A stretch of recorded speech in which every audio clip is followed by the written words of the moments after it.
يا صديقي دلني لله إني غاية الفردوس والظل الظليل.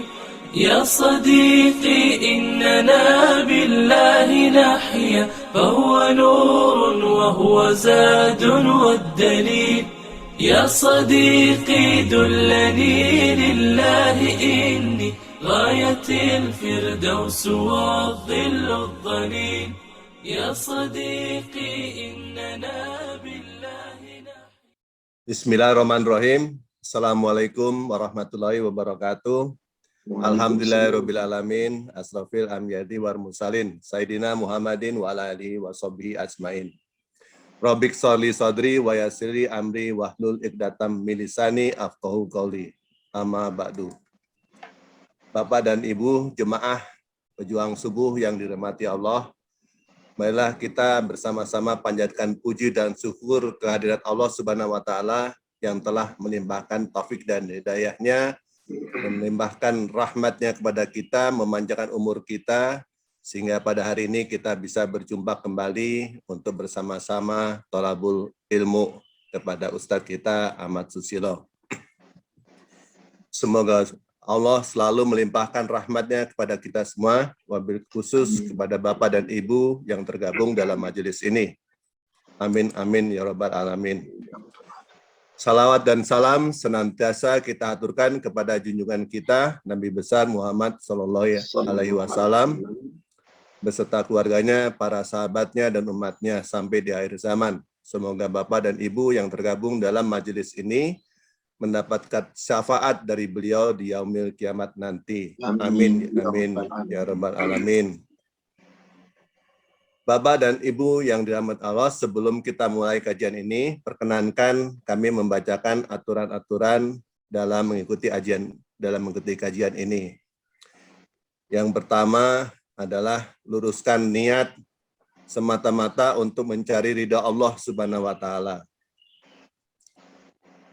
Kemudian kami harapkan Bapak dan Ibu berpakaian rapi, sopan, menghadirkan pikiran yang benar, yang baik, agar bisa mendengarkan butiran ilmu dan hikmah dari guru kita, Ustadz Ahmad Susilo. Selama kajian berlangsung, admin kami akan melakukan mute all kepada semua, agar tidak terdengar suara yang tidak perlu. Kemudian kami juga akan melakukan stop video bila ada jamaah yang sedang dalam posisi berbaring. Kami sangat mengharapkan apabila para jamaah bisa membuka videonya sehingga mendapatkan keberkahan dari Ustadz kita Ahmad Susilo. Namun apabila ngantuk, maka silakan bisa di stop videonya. Untuk kelancaran, nanti akan kami prioritaskan pertanyaan lebih banyak kepada pertanyaan-pertanyaan yang ditulis dalam kolom chat. Akan disediakan waktu khusus nanti untuk bertanya langsung. Namun lebih baik ditulis dahulu dalam kolom chatnya.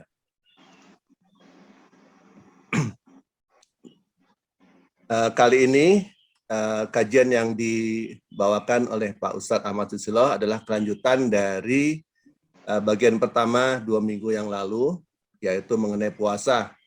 Dan saat yang 2 minggu yang lalu Pak Ustadz mengajarkan bagaimana mungkin insya Allah hari ini disampaikan tips-tipsnya menghadapi malam Lailatul Qadar 10 hari ya Pak Ustadz ya. Insya Allah, insya Allah. Ya. Baik, untuk mempersingkat waktu, kami persilakan Bapak Ustadz untuk memulai acaranya. Demikian, terima kasih. Jazakallahu khairan. Bismillah. Assalamualaikum warahmatullahi wabarakatuh. Waalaikumsalam. Alhamdulillahi rabbil alamin. Hamdan katsiran thayyiban mubarakan fih kama yuhibbu rabbuna wa yarda. Ashhadu an la ilaha illallah wahdahu la syarika lah wa anna Muhammadan abduhu wa rasuluhu la nabiyya ba'da. Allahumma salli wa sallim wa barik ala Muhammadin wa ala alihi wa ashabihi ajma'in wa man tabi'ahum bi ihsan ila yaumiddin amma ba'd. Ya ayyuhalladzina amanu taqullaha haqqa tuqatih wa la tamutunna illa wa antum muslimun. Ya ayyuhalladzina amanu taqullaha wa qulu qawlan sadida yuslih lakum a'malakum wa yaghfir lakum dhunubakum wa may yuti'illaha wa rasulahu faqad faza fawzan 'azima. Ma'asyiral muslimin wal muslimat, jamaah pejuang subuh Masjid Raya Pondok Indah yang semoga dirahmati Allah. Alhamdulillah pada pagi hari ini, pada sholat subuh kita kembali diperjumpakan di dalam kajian kita via online yang insya Allah kita akan membahas bagian kedua dari spirit Ramadan berdasarkan mentadabburi Al-Quran surat Al-Baqarah 183 sampai 187. Sebagian besar 183 dan 184 sudah kita uraikan di bagian pertama daripada kajian kita, dan insya Allah kita uraikan nanti ayat berikutnya 185 sampai 187 sambil kita akan membahas pokoknya tentang kiat-kiat bagaimana kita bisa meraih malam qadar atau Lailatul Qadar. Salawat serta salam semoga terlimpahkan, tercurahkan kepada Rasulullah SAW. Semoga tercurah kepada seluruh keluarga, sahabat, dan seluruh pengikutnya hingga yaumil akhir. Bapak Ibu jamaah sekalian, tema kita dengan spirit Ramadan. Artinya sepanjang Ramadan kita harus punya spirit, semangat. Dan harus kuat. Tapi ingat, kekuatan kita bukan dari diri kita. Saya awali dengan sebuah hadis. Di dalam kitab Bulughul Maram, hadis tersebut tertulis di hadis nomor 1593. Hadis sahih diriwayatkan oleh Imam Muttafaqun alaih Bukhari Muslim dari seorang sahabat yang bernama Abu Musa al-Ash'ari. Kunyahnya adalah Abdullah bin Qais. Pada suatu ketika Abdullah bin Qais ini diberi nasihat oleh Rasulullah. Kata Rasul begini, "Ya Abdullah ibn Qais." Kunyahnya Abu Musa al-Ash'ari, namanya Abu Musa al-Ash'ari. Bapaknya dia punya anak namanya Musa al-Ash'ari, namanya adalah Abdullah bin Qais. Dikatakan begini oleh Rasul, "Ya Abdullah bin Qais, ala adulluka ala kanzin min kunuzil jannah?" Maukah aku tunjukkan kepadamu, maukah aku beritahukan kepadamu salah satu simpanan dari perbendaharaan simpanan-simpanan surga? Siapa yang bisa meraih perbendaharaan di dunia untuk mendapatkan simpanan surga? Simak baik-baik ini. Ternyata sangat singkat nasihat Rasul. Mendapat tawaran itu, Abdullah bin Qais tentu saja sangat girang. Apa itu perbendaharaan surga? Apa itu simpanan surga? Ternyata kalimat yang sangat singkat, saudaraku sekalian. Rasulullah mengucapkan, "La haula wa la quwwata illa billah." Tidak ada daya dan kekuatan. Aku nggak punya kekuatan, aku nggak punya daya upaya. Illa billah. Kecuali kekuatan yang Allah berikan kepada kita. Insya Allah, sepanjang kita memohon kepada Allah, diberi kekuatan, sepanjang Ramadan, sampai nanti pasca Ramadan, kita punya spirit, semangat untuk tetap ibadah terbaik di bulan Ramadan. Baik, sekarang saya akan mulai dari semangat terbaik. Baik, sekarang menguraikan Al-Baqarah 185. Allah Subhanahu wa taala berfirman, "Syahrul Ramadan allazi unzila fihi al-Qur'an." Bulan Ramadan adalah bulan yang di dalamnya Allah turunkan Al-Quran. Ayat ini Allah hendak memberitahukan kepada kita, turunnya ayat Al-Quran itu adanya di bulan Ramadan. Hudan linnas, Quran itu sebagai petunjuk untuk manusia, wa bayyinatin minal huda, dan sebagai penjelasan-penjelasan, keterangan-keterangan dari petunjuk itu. Wal furqan, Quran menjadi pembeda. Lalu diperintah.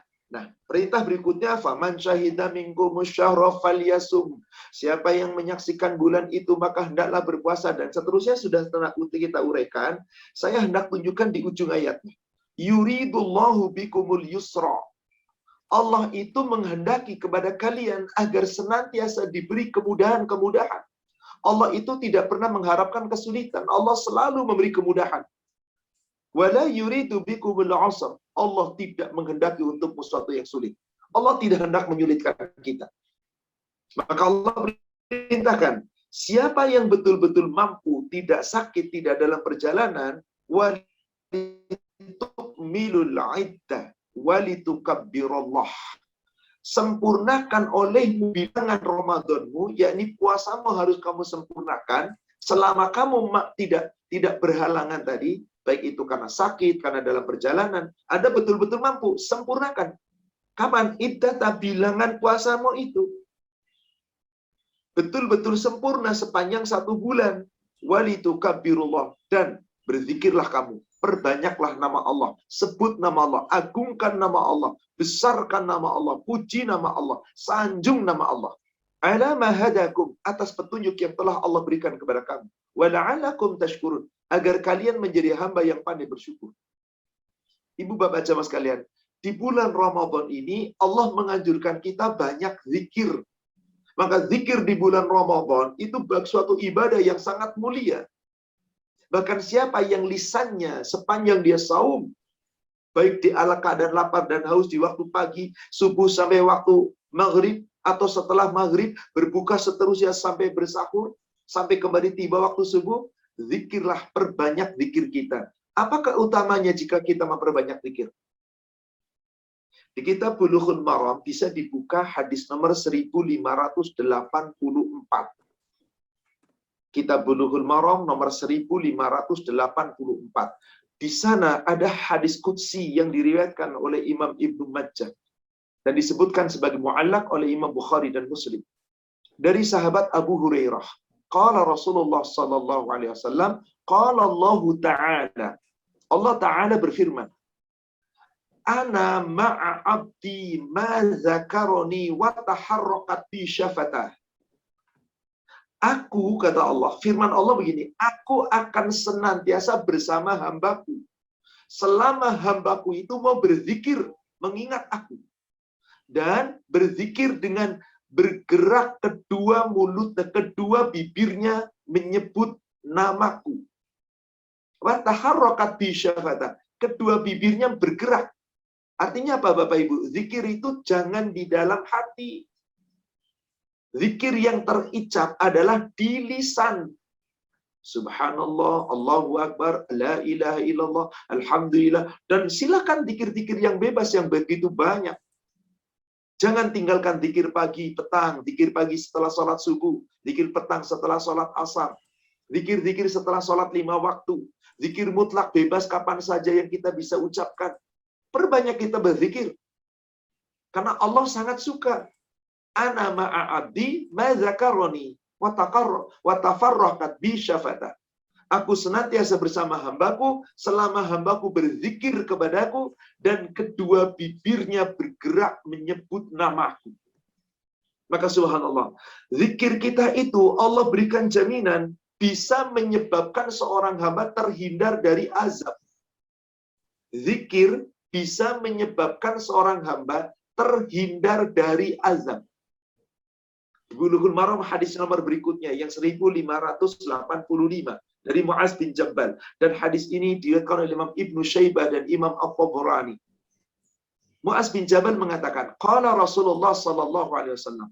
Rasulullah sallallahu alaihi wasallam telah bersabda, ma'amal ibni Adam anjalahu min adabillah min zikrillah. Tidak ada suatu amal dari amalan-amalan anak Adam yang amalan itu bisa menyebabkan anak Adam itu terjauh dari azabnya Allah. Apa amalan yang bisa menjauhkan diri dari azab Allah? Zikrillah, zikir kepada Allah. Maka kita dapati Bapak Ibu jamaah sekalian, zikir-zikir itu luar biasa. Zikir itu bisa berzikir menyanjung nama Allah, bisa juga dengan zikir mulutnya menyebut dengan memohon, berdoa. Itu bagian zikir. Bahkan zikir paling sempurna itu adalah as-salat. Maka siapa yang memperbanyak zikirnya? Allah perintahkan tadi, walitukabbirullah. Hendaklah kamu bertakbir, agungkan nama Allah, sebut nama Allah, sanjung nama Allah, puji nama Allah. Maka Bapak Ibu bisa cari zikir-zikir mutlak yang luar biasa nilai. Di kitab Bulughul Maram sekali lagi. Hadis nomor 1585. 88.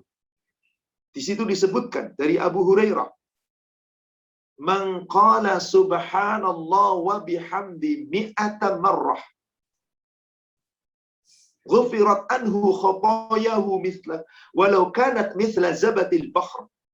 Siapa yang lisannya berzikir mengucapkan subhanallah wa bihamdi, maha suci Allah dengan memuji namanya, mi'ata marrah, 100 kali, Allah gugurkan kesalahan dan dosa-dosanya meskipun sebanyak buih di lautan. Zikir menggugurkan dosa, maka bisa menjauhkan seorang hamba dari azab neraka. Hanya betapa banyak seorang hamba untuk zikir saja bakhil, pelit, lisannya tidak mau berzikir. Padahal disebutnya di bulan Ramadan ini, perbanyak kita zikrillah. Silakan sekali lagi, Bapak bisa memilih, Ibu bisa memilih. Zikir-zikir yang utama, yang dari semua zikir itu utama. Tapi boleh memilih zikir-zikir pilihan yang sangat dicintai Allah. Di antaranya, dalam hadis riwayat Imam Bukhari, disebutkan di Bulughul Maram, hadis paling terakhir, nomor 1614. Dari Abu Hurairah, lafaz ini bagi Imam Bukhari. Qala Rasulullah sallallahu alaihi wasallam, telah bersabda Rasulullah sallallahu alaihi wasallam, kalimatan habibatan ila rahman, khafifatan fil lisan, sakilatan fil mizan. Dua buah kalimat yang sangat dicintai Allah yang Maha Pengasih. Diucapkan oleh lisan sangat ringan, tapi jika ditimbang pahalanya sangat besar dalam timbangan. Apa zikir itu? Subhanallah wa bihamdi. Subhanallahil azim. Subhanallah wa bihamdi. Subhanallahil azim. Silakan Bapak Ibu perbanyak zikir itu. Ini ibadah. Kita lanjutkan. Al-Baqarah 186. Setelah Allah perintahkan tadi perbanyak zikir atas petunjuk yang Allah berikan kepada kita. Ingat, di antara zikir itu adalah doa. Ayat 186 Al-Baqarah. Allah lanjutkan firman-Nya. Wa idza sa'alaka ibadi anni. Dan apabila ada hamba-hambaku bertanya kepadamu ya Muhammad tentang aku, fa inni qarib. Jawab wahai Muhammad bahwa sesungguhnya aku ini dekat. Ujibu da'watad da'i idza da'an. Aku akan mengijabah, mengabulkan permohonan doa seorang hamba idza da'an, jika hamba itu mau berdoa. Jadi tidak mungkin Allah kabulkan doa kecuali hambanya berdoa dulu. Tapi sebelum berdoa atau seiring dengan berdoa, jangan cuma minta nuntut sama Allah, harus melaksanakan dulu perintah Allah. Falyastajibuli. Maka siapa yang doanya ingin dikabulkan oleh Allah, hendaklah apabila Allah memerintahkan suatu perintah, penuhi dulu perintah Allah. Wal yu'minu bi, dan berimanlah kamu kepada Allah. La'allahum yarsyudun, agar mereka semua, kita semua beruntung. Selalu berada di dalam kebenaran dan selalu di atas rasyid, hidayah, petunjuk, karunia Allah.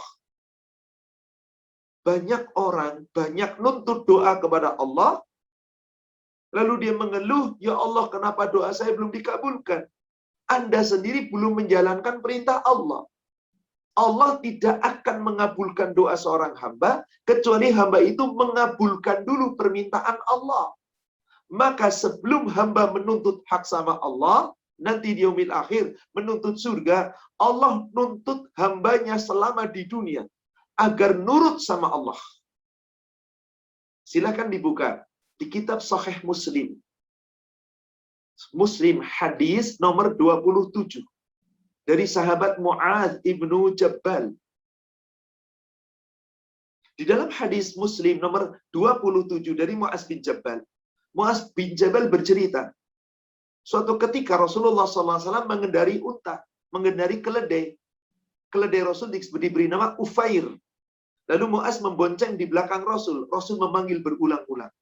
Ya Mu'adz, labbaik wa sa'daik ya Rasulullah. Ya Mu'adz, labbaik wa sa'daik ya Rasulullah. Dipanggil oleh Rasul berulang-ulang. Wahai Mu'adz, saya ya Rasulullah, saya dengar panggilanmu ya Rasulullah. Saya mendengar panggilanmu ya Rasulullah. Setelah mendengar bahwasanya Muaz itu memperhatikan panggilan Rasul, Rasul bertanya kepada Muaz, "Ya Muaz, wahai Muaz, tadri ma haqqullahu 'alal ibad wa haqqul ibadu 'ala Allah?" Wahai Muaz, tahukah kamu apa itu hak Allah terhadap hamba? Dan apakah itu hak hamba terhadap Allah? Apa kemudian dikatakan? Haqqullahu 'alal ibad ta'budullah wa la tusyriku bihi syai'ah. Hak Allah terhadap hamba adalah hamba itu hanya ibadah kepada Allah, tidak boleh menyekutukan sesuatu pun dengan Allah. Nggak boleh menyekutukan sesuatu dengan Allah, hanya ibadah kepada Allah. Itulah hak Allah dari hamba. Hamba ini di dunia wajib ibadah, taat, jalankan perintah Allah. Tadi, sebelum kita meminta kepada Allah, falyastajibu li, penuhi perintahku. Perintah Allah di dunia itu hak Allah. Kita berzikir, kita berdoa, kita beribadah, kita tinggalkan kesyirikan, tinggalkan larangan. Itu semuanya hak Allah. Kalau kamu lakukan itu di dunia, kemudian Rasul bersabda, Hakul ibadu 'ala Allah, nanti seorang hamba di yaumil akhir akan mendapatkan hak dari Allah. Hak hamba dari Allah adalah la yu'adzibhum man la yusyriku bihi syai'an. Allah tidak pernah akan menyiksa hambanya nanti di yaumil akhir selama hamba itu tidak menyekutukan sesuatu pun dengan Allah. Jadi di sini ada anjuran kita berdoa, meminta kepada Allah, tapi penuhi dulu hak Allah. Dan berdoa itu adalah ibadah. Bisa dilihat di kitab Bulughul Maram, hadis nomor 1594. Dan hadis ini adalah hadis yang diriwayatkan oleh Imam 4. Abu Daud, An-Nasa'i, Tirmizi, dan Ibnu Majah. Dari sahabat Nu'man bin Bashir. Nu'man bin Bashir menyatakan bahwasanya qala Rasulullah sallallahu alaihi wasallam, ad-du'a'u wal ibadah. Doa itu sesungguhnya ibadah. Kita sedang berdoa, Bapak Ibu, ini hak Allah, ini lagi ibadah. Maka bukan kita yang nuntut Allah, terserah Allah nanti seperti apa kita diberi. Yang penting kita minta sama Allah dan penuhi perintah Allah. Bahkan dalam hadis yang lain, di hadis yang berikutnya, nomor 1595, dalam riwayat Imam At-Tirmidzi dari Anas bin Malik, Rasul bersabda, ad-du'a'u mukhul ibadah. Doa itu adalah ruhnya ibadah, intisari ibadah, jantungnya ibadah. Apa artinya? Seseorang ibadah tanpa doa tidak bernilai ibadah. Maka kita lihat, orang sholat semuanya isinya doa. Semua isinya doa. Orang haji doa, orang puasa doa. Perbanyak kita berzikir, perbanyak kita berdoa. Karena doa itu ibadah. Berarti apa hukumnya doa? Wajib. Bagaimana kalau orang nggak berdoa, nggak ibadah? Berarti tidak menjalankan hak Allah. Surat 40, surat Ghafir atau surat Al-Mu'min ayat 60. Allah Subhanahu wa taala berfirman, "Wa qala rabbukum ud'uni astajib lakum." Allah Rabbmu berfirman, berdoalah kamu kepadaku, niscaya akan aku ijabah. Aku perkenankan. Kamu berdoa kepadaku, aku perkenankan. Tapi ingat tadi syaratnya. Beriman kepada Allah, penuhi aturan Allah. Hak Allah Anda tunaikan. Diunaikan, diijabah oleh Allah. Lalu bagaimana orang-orang yang sombong, yang tidak mau berdoa, tidak mau ibadah? Innal ladzina yastakbiruna an ibadati. Sesungguhnya orang-orang yang yastakbirun, mereka menyombongkan diri. An ibadati, dari ibadah kepadaku. Ibadah yang dimaksud di ayat ini adalah awal ayat, ad-du'a. Sebagaimana tadi Rasul bersabda, doa itu ibadah. Jadi ada orang nggak doa, itu nggak ibadah, sombong. Sudah nggak berdoa, nggak sholat, nggak melaksanakan puasa lagi. Luar biasa orang seperti ini. Sombong orang seperti ini. Maka apa yang terjadi ketika orang sombong pada Allah, nggak mau ibadah pada Allah? Sayadkhuluna jahannama dakhirin. Kelak Allah memasukkan mereka ke dalam neraka jahanam dalam keadaan hina dina. Na'udzubillah, summa na'udzubillah. Tapi Allah berjanji di surat 42 ayat 26. Seorang hamba yang memenuhi perintah Allah, beriman dan beramal saleh dengan sebaiknya, Allah berikan jaminan. Doanya terkabul. Doanya diijabah. Surat 42, surat Asy-Syura ayat 26. Allah Subhanahu wa taala berfirman, "Wa yastajibul ladzina amanu wa 'amilus shalihat." Dan dia, yakni Allah, akan memperkenankan, mengijabah doanya orang-orang yang beriman serta mau mengerjakan amal soleh. Jangan cukup ngomong iman.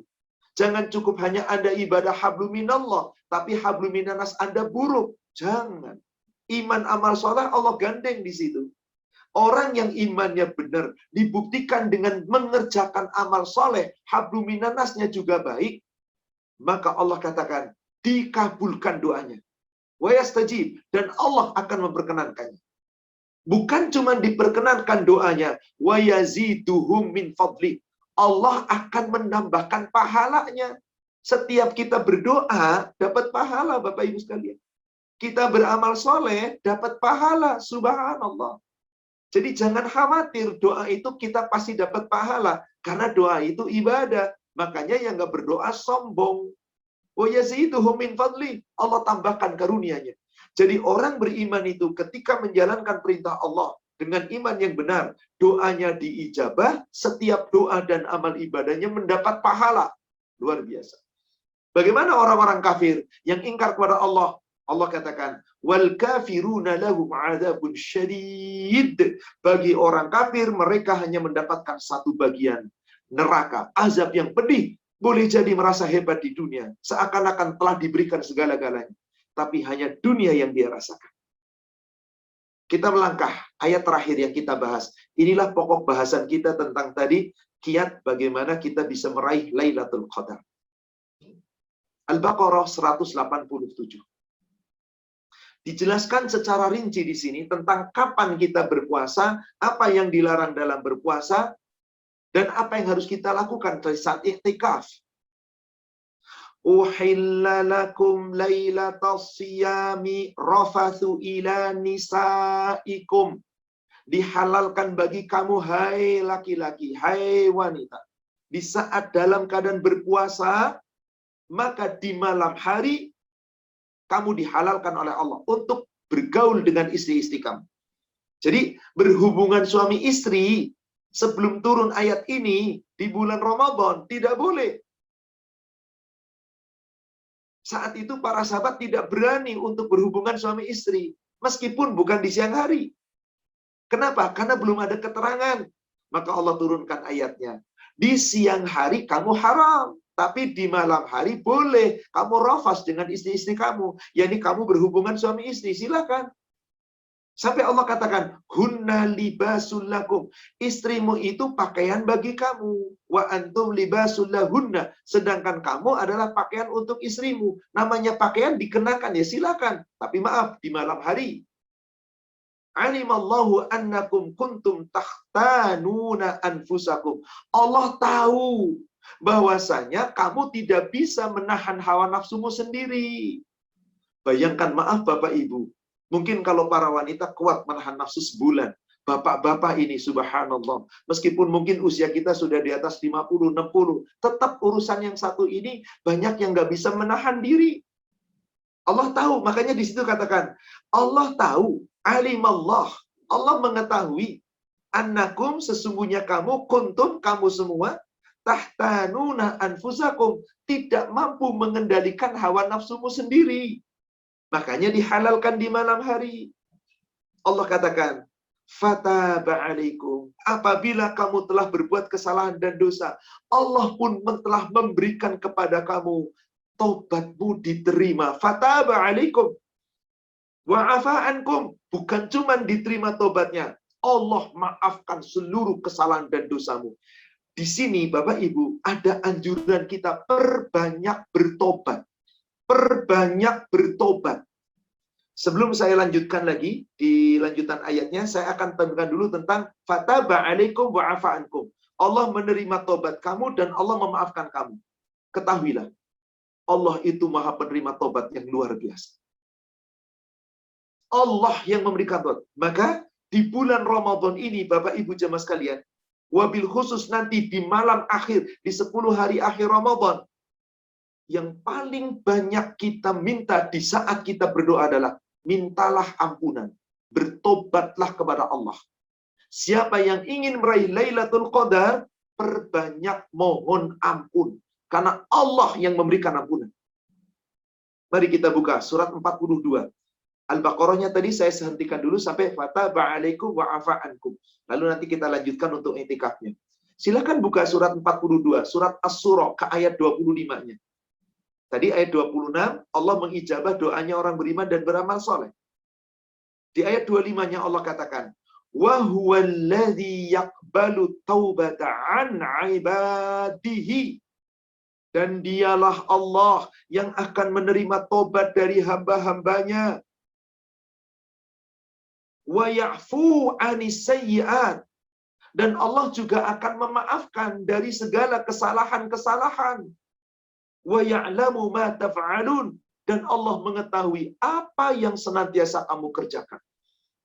Apa yang senantiasa kamu kerjakan? Allah tahu. Di sini Allah memberikan kepada kita tawaran ampunan, tobat kita diterima, kesalahan kita dimaafkan, ampunan dari Allah. Tentu saja jika hamba itu mau mohon ampun, maka mari perbanyak mohon ampun. Di dalam kitab Bulughul Maram tertulis dalam hadis nomor 1523. Hadis ini hadis diriwayatkan oleh Imam At-Tirmidzi dan Ibnu Majah dan hadis yang sahih dari sahabat Anas bin Malik. Qala Allah Rasulullah sallallahu alaihi wasallam. Qala Rasulullah sallallahu alaihi wasallam. Rasulullah sallallahu alaihi wasallam bersabda, kullu bani Adam khata'un. Manusia, anak Adam, semuanya itu banyak salahnya, kata Rasul. Khata'un. Terus-menerus banyak sekali dosanya, salahnya. Wa khairul khata'in at-tawwabun. Tetapi sebaik-baik manusia yang banyak salah, yang banyak bertobat. Manusia yang banyak salah, sebaik-baiknya adalah yang banyak tobat. Jadi Allah perintahkan kepada kita melalui Rasulnya, banyak-banyak kita tobat. Dalam Al-Quran pun Allah perintahkan, banyak-banyak kita tobat. Bertobatlah kamu. Kenapa? Allah membuka pintu rahmat di bulan Ramadan. Dan sesungguhnya salah satu rahmat Allah yang sangat kita inginkan adalah ampunan. Di dalam hadis yang diriwayatkan oleh Imam Muslim, hadis nomor 1040 dari sahabat Abu Hurairah, Rasulullah sallallahu alaihi wasallam bersabda, "Idza kana Ramadan futihat abwabur rahmah." Apabila telah memasuki Ramadan, telah berada di bulan Ramadan, Allah buka pintu-pintu rahmat. Kita sudah membahas di pertemuan pertama, dibuka pintu surga. Anda bisa membuka pintu surga apabila Anda buka pintu rahmat Allah. Kasih sayang Allah. Dengan cara apa? Di antaranya banyak bertobat. Kenapa? Karena salah satu sifat rahmat Allah yang tidak dimiliki makhluk, Allah itu sifat sayangnya, sifat rahmatnya adalah mengampuni dosa hambanya sebanyak apapun, tanpa perhitungan, tanpa pandang bulu, sepanjang hamba itu mau bertobat. Mari kita buka suratnya. Surat 6, silakan dibuka surat 6, Al-An'am. Ayatnya ayat yang ke-54. Surat 6, surat Al-An'am, ayat 54. Allah Subhanahu wa Ta'ala berfirman, wa idza ja'akal ladzina yu'minuna bi ayatina faqul salamun alaikum. Dan apabila orang-orang yang beriman datang kepada kamu, berjumpa denganmu, ucapkan salamun alaikum, saling mengucapkan salam, afsyus salam. Bukankah kewajiban sesama muslim jika bertemu harus mengucapkan salam? Jika diucapkan salam, wajib menjawab salam. Allah yang perintah. Kalau kamu berjumpa sesama orang yang beriman kepada ayat-ayat Allah, ucapkan salam. Setelah itu Allah katakan, kataba. Allah telah menetapkan. Kataba, menuliskan. Artinya menuliskan berarti menetapkan. Apa yang Allah tetapkan? Rabbukum, Rabbu ala nafsi. Atas dirinya. Allah menetapkan atas dirinya rahmah, sifat rahmah, kasih sayang. Perhatikan ujung ayatnya Bapak Ibu. Apa kasih sayang Allah? Yang luar biasa yang nggak dimiliki makhluk. Hanya Allah yang memiliki. Annahu, bahwasanya, man, siapa saja, amila minkum, di antara kalian yang beramal, su'an, amalan-amalan yang buruk, amalan-amalan yang jahat, amalan-amalan yang mungkar, bijahalatin, karena kebodohanmu, karena kejahilanmu. Setelah itu menyadari akan salah dan dosanya, summa, kemudian, taba min ba'dihi, segera setelah itu bertobat, wa aslaha, setelah tobat memperbaiki diri, fa'annahu ghafurur rahim, maka sungguh Allah itu maha pengampun, Allah itu maha penyayang. Inilah Bapak Ibu rahmat Allah yang sangat kita inginkan. Pintu rahmat sepanjang Ramadan dibuka. Maka Ramadan itu disebut apa? Syahrul Maghfirah. Bulan ampunan. Mari kita raih ampunan Allah. Sebab dengan ampunan Allah kita akan raih surga. Spiritnya sudah kita bahas di pertemuan pertama. Spiritnya apa? Sari'u ila maghfiratin min rabbikum. Bersegera, bersemangat meraih ampunan dari Allah untuk meraih surga. Di ayat lain dikatakan sabiqu ila maghfiratin min rabbikum. Berlomba-lomba meraih ampunan. Mari spirit. Dengan cara apa kita? Perbanyak tobat. Tapi dosa saya banyak sekali Ustaz. Allah katakan tadi, tobatmu diterima sepanjang kamu segera bertobat dan memperbaiki diri. Tapi kesalahan saya sangat banyak. Lihat surat 39. Surat Az-Zumar ayat ke-53 dan 54. Surat Az-Zumar surat 39 ayat 53 dan 54. Allah berfirman, "Qul, katakanlah, ya ibadiyalladzina asrafu ala anfusihim." Wahai hamba-hambaku yang israf, yang melampaui batas terhadap diri-diri mereka sendiri. Banyak salah, banyak dosa berulang-ulang dari lisannya, dari pandangan mata, dari pendengarannya, dari isi hati, dari pikiran, belum dari perbuatan tangan, dari langkah kaki. Belum lagi dolim kepada sesama. Subhanallah. Betapa banyak. Tapi Allah panggil, hai hamba-hambaku yang banyak melampaui batas atas diri-diri mereka sendiri. La taqnatu mir rahmatillah. Jangan kamu putus asa dari rahmat Allah. Apa yang dimaksud rahmat di sini? Ampunan Allah. Karena tadi salah satu rahmat Allah itu ampunan. Ingat di bulan Ramadan dibuka pintu rahmat. Jangan putus asa. Innallaha yaghfiru dzunuba jami'a. Ini janji Allah saudaraku sekalian. Sesungguhnya Allah akan mengampuni dosa-dosamu jami'a. Semuanya. Semuanya. Allah loh yang memberikan ampunan. Allah yang berjanji. Syaratnya kita betul-betul kembali kepada Allah. Dan jangan mengulangi perbuatan dosa lagi. Bersungguh-sungguhlah beristighfar dan bertobat. Innahu huwal ghafurur rahim. Allah itu adalah zat yang maha pengampun. Allah itu zat yang maha penyayang. Maka diperintah, kapan kita bertobat? Lihat ayat 54-nya. Wa anibu ila rabbikum wa aslimu lahu. Segeralah kamu anibu, kembali kepada Allah, bertobat kepada Allah. Wa aslimu lahu. Setelah kamu tobat kepada Allah, Rabbu, kamu Islam. Tunduk patuh, berserah diri hanya kepada Allah. Jangan ulangi lagi kamu perbuatan dosa-dosanya. Apabila terlanjur, terus tobat, terus, jangan putus asa. Kapan kita lakukan itu? Min qabli ayyatiyakumul adab. Sebelum datang kepada kamu azab. Azab yang paling kecil adalah azab kiamat sughra, yakni kematian kita. Sebelum kematian segera kamu tobat. Kalau sudah mati kamu nggak tobat, summa la tunsarun. Kemudian kamu nanti tidak akan ditolong. Allahu Akbar. Bapak Ibu jamaah sekalian, saudaraku yang semoga dirahmati Allah. Betapa Allah memberikan kepada kita tawaran agar kita senantiasa bertobat.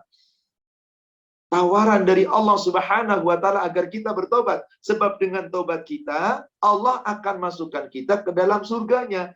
Kalau Allah ampuni dosa-dosa kita. Tapi kalau yang mau bertobat. Baik, setelah sampai sini, saya kembali lagi ke Al-Baqarah 187. Tadi baru sampai fataba alaikum wa afa ankum. Sekarang kita lanjutkan ayatnya. Fal'an, maka sekarang bashiruhunna wabtaghu ma kataballahu lakum. Silakan di malam hari sejak turun ayat ini yang tadinya tidak diperbolehkan untuk berhubungan suami istri di malam hari, puasa itu total pagi, siang dan malam. Kalau pagi sampai malamnya itu hanya sampai maghribnya itu hanya tidak boleh makan dan minum dan hubungan suami istri. Malamnya makan minum boleh, tapi nggak boleh semua suami istri. Tapi setelah turun ayat ini, fal'an, mulai sekarang, maka bashiruhun, silahkan kamu campuri istri-istri dulu. Wabtahu ma kataballahu lakum, silahkan kamu cari tentang apa yang telah Allah tetapkan bagi kamu. Kamu cari apa yang telah Allah tetapkan. Maksudnya apa? Istrimu halal bagi kamu, silahkan kamu cari kenikmatan dari istrimu di malam hari. Tetapi nanti ada larangan mencampuri itu. Kembali dilarang oleh Allah. Meskipun pada hakikatnya halal di malam hari. Kapan? Di saat kapan? Kita lanjutkan. Allah katakan begini. Wa kulu washrabu hatta yatabayyana lakumul khaytul abyad. Maka makanlah dan minumlah sampai jelas bagi kamu perbedaan antara benang putih minal khaytil aswad minal fajr dengan benang hitam dari waktu fajar. Apa maksudnya? Di sini ketika Rasulullah SAW menyampaikan ayat ini, para sahabat bingung. Apa itu benang putih? Apa itu benang hitam? Benang putih adalah maghrib. Maka dari waktu maghrib sampai jelas benang hitam. Benang hitam adalah fajar, subuh. Dari maghrib sampai subuh silahkan kamu makan, kata Allah. Silahkan kamu makan. Kemudian, summa atimmu siyam. Kamu sempurnakan puasa kamu sepanjang 1 bulan. Sampai kapan puasa itu? Sejak waktu fajar ilal lail, sampai waktu malam. Malamnya adalah maghrib. Nah, ujung ayatnya sekarang. Kita khusus akan bahas tentang i'tikaf nanti. Wala tubashiruhunna wa antum aqifuna fil masajid. Dan jangan kamu mencampuri istrimu ketika kamu sedang i'tikaf di masjid. Ini dia larangan. Seorang laki-laki, seorang wanita yang i'tikaf di masjid gak boleh pulang lalu hubungan suami istri meskipun malam hari halal. Contoh, sedang i'tikaf di masjid, 3 hari i'tikaf, kangen sama istri, janjian pulang ke rumah, sampai pada sholat isya, setelah tarawih di masjid, pulang ke rumah, kemudian bergaul suami istri, tidur sejenak, jam 1 berangkat lagi ke masjid. Nggak benar seperti itu. Batal i'tikafnya. Orang yang sudah meniatkan dirinya i'tikaf di masjid, Allah perintah, wala tubashiruhunna. Perintah berupa larangan. Jangan kamu menggauli istrimu. Jangan berhubungan suami istri. Kapan? Wa antum aqifuna fil masajid. Ketika kamu lagi i'tikaf di masjid. Gimana yang nggak i'tikaf? Yang nggak ada masalah yang nggak i'tikaf. Ini kekhususan untuk yang i'tikaf. Bagaimana i'tikaf? Di mana i'tikaf? Nanti kita bahas hadisnya. Saya tunjukkan dulu ayatnya di sini, sampai sini. Kata Allah, tilka hududullah fala taqrabuha. Itulah keterangan Allah, itulah hukum Allah. Bahwasanya orang yang i'tikaf jangan berhubungan suami istri meskipun halal di malam hari. Tapi dalam i'tikaf tidak. Apakah saat berhubungan suami istri kemudian dosa? Dosa tidak. Tapi i'tikafnya batal, rusak. Dosa tidak dosa, halal pada hakikatnya. Yang dilarang adalah ketika kamu i'tikaf. Sebagian ulama mengatakan, karena ada larangan wala tubashiruhunna wa antum aqifina fil masjid, maka sesungguhnya kamu berdosa, bertobatlah. Tapi yang rajih adalah tidak, awal ayat berhubungan suami istri di malam hari halal. Allah sudah jelas halalkan. Tapi yang dilarang iktikaf, maksudnya wala dilarang di sini bukan berarti jika berhubungan suami istri haram. Berbeda ketika hubungan suami istri di siang hari. Maksudnya, Anda ingin menyempurnakan iktikafmu di masjid, maka saat itu jangan hubungan suami istri. Jika kamu berhubungan suami istri, maka batal iktikafnya. Tidak sempurna iktikafnya. Itu adalah ketetapan Allah, hukum Allah. Maka kalau kamu sudah iktikaf, fala taqrabuha. Jangan pernah kamu mendekati istrimu. Maksudnya, jangan menggaulinya. Kadzalika yubayyinullah ayatihi linnas la'allahum yattaqun. Demikianlah Allah menjelaskan. Allah jelaskan yubayyin dengan kejelasan yang sangat jelas, keterangan yang sangat terang. Ayatihi, ayat-ayat ini berkaitan dengan ibadah di bulan Ramadan di malam hari. Linnas, ini semua keterangan untuk manusia. La'allahum yattaqun, agar mereka senantiasa bertakwa kepada Allah. Kenapa seorang yang i'tikaf tidak boleh berhubungan suami istri? Karena memang telah Allah tetapkan demikian. Bahkan bukan hanya hubungan suami istri. Di kitab Bulughul Maram, hadis nomor 723, nanti disebutkan di sana yang hadis yang cukup panjang, diriwayatkan oleh Imam Abu Daud dari sahabat yang bernama Ummul Mukminin, yakni Aisyah, istri Rasulullah SAW. Istri Rasulullah, yakni Aisyah, mengatakan bahwasanya Rasulullah SAW bersabda, as-sunnatu 'alal mu'takif alla ya'uda marida. Menurut sunnah, ketetapan orang i'tikaf itu nggak boleh keluar dari tempat i'tikaf mengunjungi orang sakit. Saudaranya sakit, orang tuanya sakit, nggak boleh keluar mengunjungi. Gimana Ustaz nggak mengunjungi? Ya silakan, kalau Anda kunjungi i'tikafnya batal. Iktikafnya gugur. Dia tidak mendapatkan pahala i'tikaf.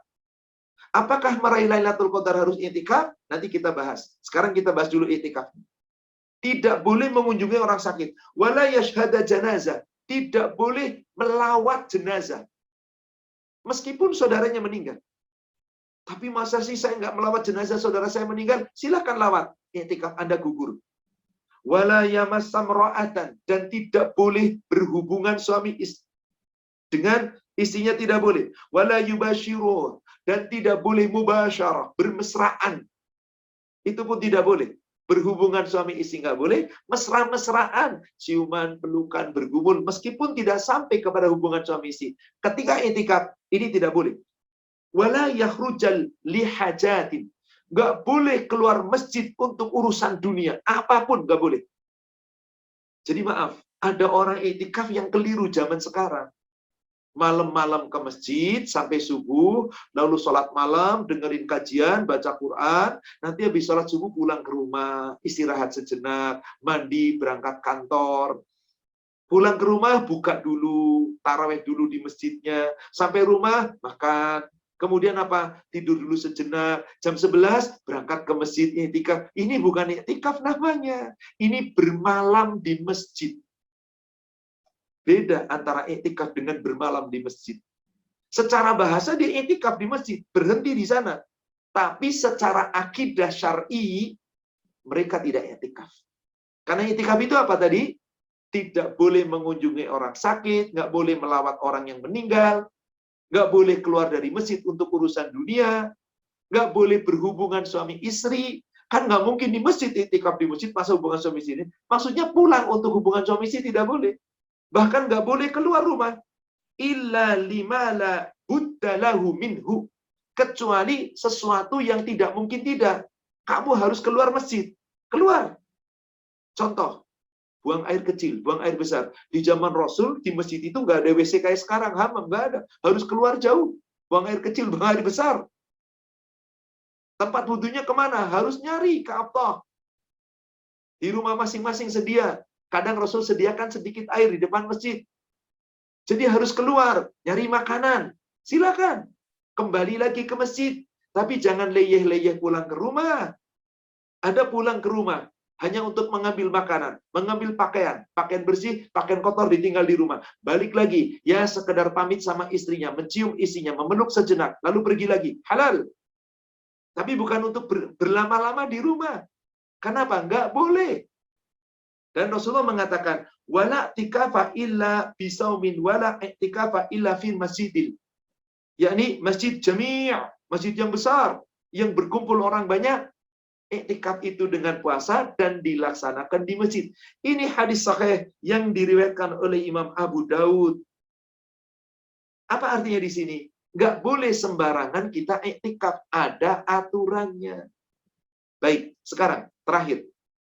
Saya akan membahas kiat meraih Lailatul Qadar. Lalu kita hubungkan dengan iktikaf. Apakah harus dengan iktikaf? Apakah tidak? Kiat meraih Lailatul Qadar. Langkah pertama, saudaraku seiman. Anda harus tahu dulu Lailatul Qadar itu apa. Bagaimana Anda mau raih Lailatul Qadar sementara nggak tahu Lailatul Qadar itu apa? Anda cinta kepada seseorang, namanya si Fulana. Laki-laki cinta sama Fulana. Yang perempuan cinta sama Fulan. Bagaimana akan cinta Anda nggak tahu kayak apa Fulan? Kayak apa Fulana? Bagaimana kita cinta? Dan bagaimana kita berusaha meraih dia? Cuman dengar namanya, katanya cantik. Katanya, ternyata ketemu nggak cantik. Katanya keren, ganteng. Katanya, ternyata nggak keren, nggak ganteng. Anda nggak akan berusaha meraihnya. Seperti itu Anda nggak kenal Lailatul Qadar. Nggak tahu Lailatul Qadar. Nggak paham Lailatul Qadar. Kapan Anda berusaha meraihnya? Kenali dulu Lailatul Qadar. Apa itu Lailatul Qadar? Mari kita buka. Pertama, Surat Ad-Dukhan, surat 44. Ayat 1 sampai dengan ayat 4. Allah Subhanahu wa taala berfirman. Hamim. Hanya Allah yang mengetahui makna tentang ayat ini. Ini termasuk ayat-ayat mutasyabihat yang nggak boleh diterjemahkan kecuali sesuai dengan lafaznya. Hamim. Wal kitabil mubin. Demi kitab, yakni Al-Qur'an yang sangat jelas. Perhatikan ayat 3. Inna anzalnahu fi lailatin mubarakah. Sesungguhnya kami turunkan Al-Quran itu pada malam yang penuh dengan barakah. Inna kunna munzirin. Sesungguhnya kami yang memberi peringatan pada malam itu. Fiha yufraqu kullu amrin hakim. Di malam yang penuh barakah itu dijelaskan segala urusan yang penuh hikmah. Al-Quran diturunkan sekaligus oleh Allah, lalu disimpan di Lauhul Mahfuz, turun sekaligus pada malam yang penuh barakah, yang isi Quran semuanya penjelasan-penjelasan. Kapan turunnya ini? Suatu malam yang penuh dengan barakah. Di mana malam ini adanya? Syahrul Ramadan, alladzi unzila fihil Quran. Di bulan Ramadan yang diturunkan Quran. Dari sini kita kerucutkan. Oh, malam turunnya Quran itu malam yang penuh dengan barakah. Di mana saat Allah turunkan seluruh ayat, seluruh Quran, 30 juz sekaligus, lalu disimpan di Sidratul Muntaha. Kemudian disampaikan oleh Malaikat Jibril.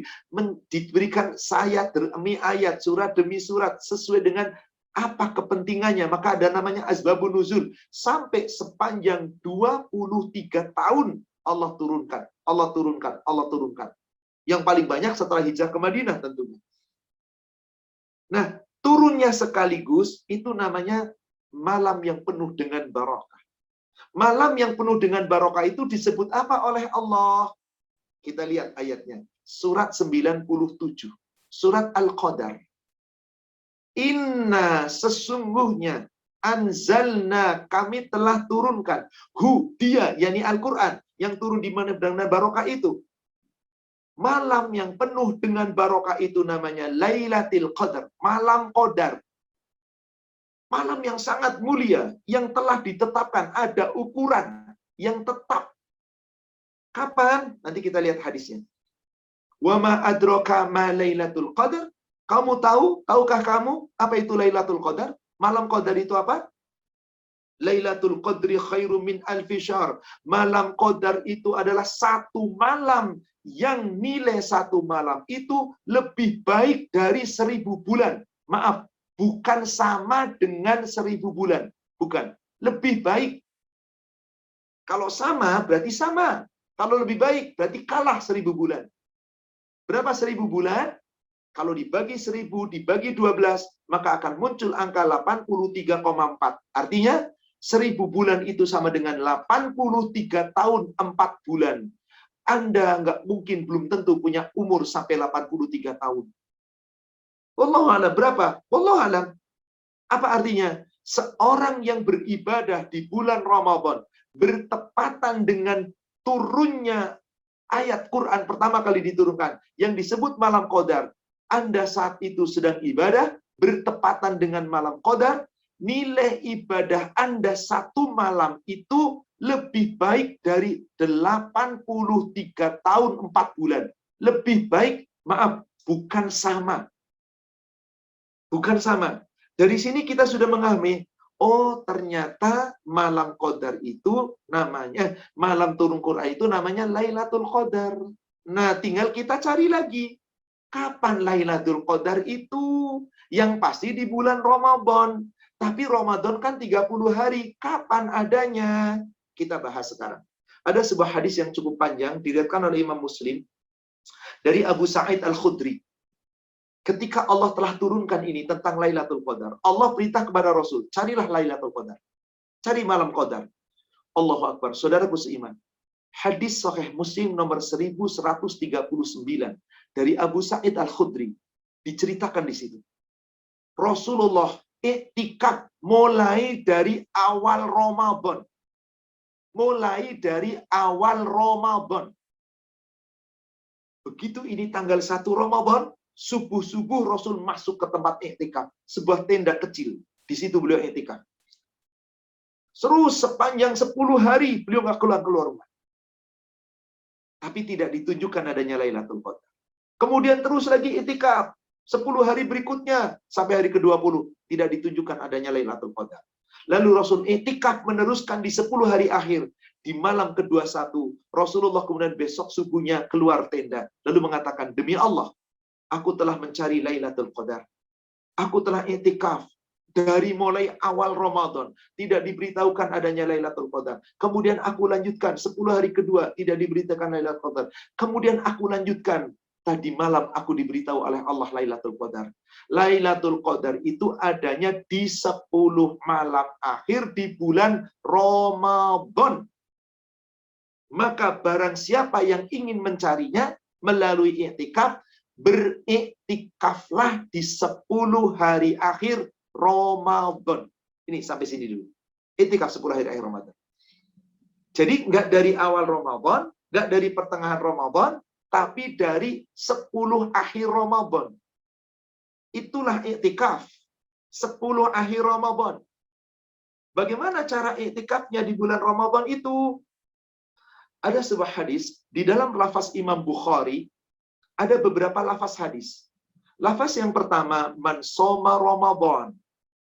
Lafaz Imam Muslim dan Bukhari, man qoma Ramadan. Soma Ramadan, siapa yang puasa Ramadan. Qoma Ramadan, siapa yang ibadah Ramadan. Khusus di 10 hari akhir, dalam rangka mencari Lailatul Qadar, lafaz dalam Sahih Bukhari dengan kalimat, man qoma Lailatul Qadar. Siapa yang menegakkan ibadah di malam-malam Qadar. Imanan wahtisaban, dengan penuh iman, dengan penuh perhitungan. Ghufira lahu ma taqaddama min dambi. Maka Allah ampuni dosa-dosanya yang telah lalu. Maka sejak tahun itu Rasul diberitakan oleh Allah adanya di 10 akhir, Rasul nggak pernah iktikaf lagi dari awal. Rasul hanya iktikaf di 10 hari yang akhir. Maka di dalam hadits sifat Muslim, hadis nomor 1140 di kitab Bulughul Maram pun disebutkan hadis nomor 718, hadis nomor 719. Di situ disebutkan bahwasanya Rasulullah SAW iktikaf pada 10 hari yang akhir. Di 10 hari itu Rasulullah serius. Idza dakhala al-ashr, yakni al-ashr min awakhir Ramadan. Apabila telah memasuki 10 hari, yakni 10 hari yang akhir dari Ramadan. Jadi sejak tanggal 20 Ramadan, memasuki 10 Ramadan, subuh tadi pagi, andai kata nanti malam itu malam 21, nih subuh tadi pada subuh, Rasul i'tikaf. Pada subuh Rasul itikaf. Sampai akhir Ramadan. Sampai maghrib tanggal 1 Syawal. Beliau pulang. Sudah selesai. 10 hari akhir. Di dalam itikaf itu, syadda mi'zarahu. Rasul mengencangkan ikat pinggangnya. Yang dimaksud mengencangkan pinggangnya, giat ibadahnya, tinggalkan istri-istrinya, tidak disentuh. Sepanjang 10 hari itu. Beliau tidak pulang. Kalau tuh pulang satu, aiqadha ahlahu. Beliau pulang ke rumah-rumah istrinya, dibangunkan keluarganya, dibangunkan di malam hari. Aiqadha ahlahu, dibangunkan. Ahya lailahu, untuk menghidupkan malam-malam harinya. Jadi saudaraku sekalian, iktikaf itu di 10 hari yang akhir di bulan Ramadan untuk bersungguh-sungguh mencari malam qadar atau Lailatul Qadar. Cari 10 hari yang akhir. Apakah semuanya di 10 hari yang akhir? Dalam riwayat Imam Bukhari disebutkan bahwasanya Rasulullah SAW ketika itu pernah hendak menyampaikan kepada para sahabat. Dari Ubadah bin Samit bercerita, Rasul suatu ketika keluar dari tempat iktikafnya, lalu berjalan keluar memanggil para sahabat. Di tengah jalan ada 2 orang bertengkar. Rasul mengatakan begini, demi Allah, aku hendak menunjukkan malam qadar itu kapan adanya. Tapi qadarullah kalian bertengkar. Sehingga apa? Telah menjadikan aku lupa di malam keberapa. Maka carilah di malam-malam ganjil di 10 akhir Ramadan. Dikerucutkan. Kalau malam ganjil, 21, 23, 25, 27, 29. Kemudian di dalam hadis yang lain diceritakan bahwasanya Rasulullah SAW pernah betul-betul mencari Lailatul Qadar dan Rasulullah ditunjukkan oleh Allah tentang kapan Lailatul Qadar. Saat itu Rasulullah keluar dari tempat tenda, dari tempat iktikafnya. Kemudian para sahabat bergemuruh, para sahabat ribut tentang itu. Wahai Rasulullah SAW akan menyampaikan Lailatul Qadar, dan ini disampaikan dari Abi Salamah. Ketika bertanya kepada Abi Sa'id Al-Khudri, Rasul hendak menyampaikan Lailatul Qadar, Rasul hendak menyampaikan Lailatul Qadar. Pada saat di hadapan beliau sudah kumpul orang banyak, kata Rasul, qadarullah, aku lupa kapan Lailatul Qadar itu. Maka siapa yang ingin mencari, carilah di 7 malam akhir. Kalau tadi 10 ganjil, sekarang 7. Kalau 7 berarti 23, 25, 27, 29. Dalam hadis riwayat Imam Bukhari pula dijelaskan bahwasanya Rasulullah SAW katakan, barang siapa yang betul-betul mau mencari, maka carilah malam qadar itu. Rasul menyebutkan malam ke-7 di 10 yang akhir, malam ke-9 atau malam ke-5. Rasul sebutkan malam ke-7 berarti malam 27. Malam ke-9, malam 29. Malam ke-5, malam ke-25. Makanya Bapak Ibu lihat, malam 3 malam inilah masjid penuh sesak. Kalau nggak ada pandemi, penuh sesak orang iktikaf. Sholat malam, munajat, berdoa, dan seterusnya. Karena apa? Mencari keutamaan Lailatul Qadar. Siapa yang bertepatan dengan itu, insya Allah mendapatkan nilai satu ibadah itu lebih baik dari 1000 bulan. Afan, saya minta tambahan waktu 5 menit untuk menjelaskan bagaimana kiatnya setelah kita tahu tentang ini. Begini Bapak Ibu. Lailatul Qadar itu bukan ada dari awal malam sampai akhir malam. Malam terbagi menjadi 3. Awal malam, ba'da sholat isya, sampai orang-orang belum tidur. Memang tidak ada ketetapan jam berapa. Tapi coba lihat, orang belum tidur biasanya jam berapa? Ya, biasanya kira-kira sekitar jam 11. Jadi awal malam itu antara ba'da isya sampai jam 11. Lalu ada tengah malam. Tengah malam itu antara jam 11, orang sudah mulai biasa tidur, sampai mulai tidur nyenyak. Lalu akhir malam. Akhir malam itu ketika orang sudah paling nyenyak tidur. Jam 1 sampai sebelum subuh. Ternyata Allah turun ke langit dunia bukan dari awal malam. Tapi di akhir malam. Maka disebutkan di surat Al-Muzammil tentang 3 malam untuk ibadah. Tentang waktu 3 waktu malam untuk ibadah. Ya ayyuhal muzammil. Surat 73 dari ayat 1 sampai 4. Qumil laila illa qalila. Nisfahu awingkus minhu. Auzid alaihi. Warattilil Qur'ana tartila. Tengah malamnya boleh. Kurangi sebelumnya berarti awal malam boleh. Akhiri malamnya boleh. Silakan. Dan baca Quran. dengan tartil. Silakan sholat malam, silakan ibadah, silakan tahajud.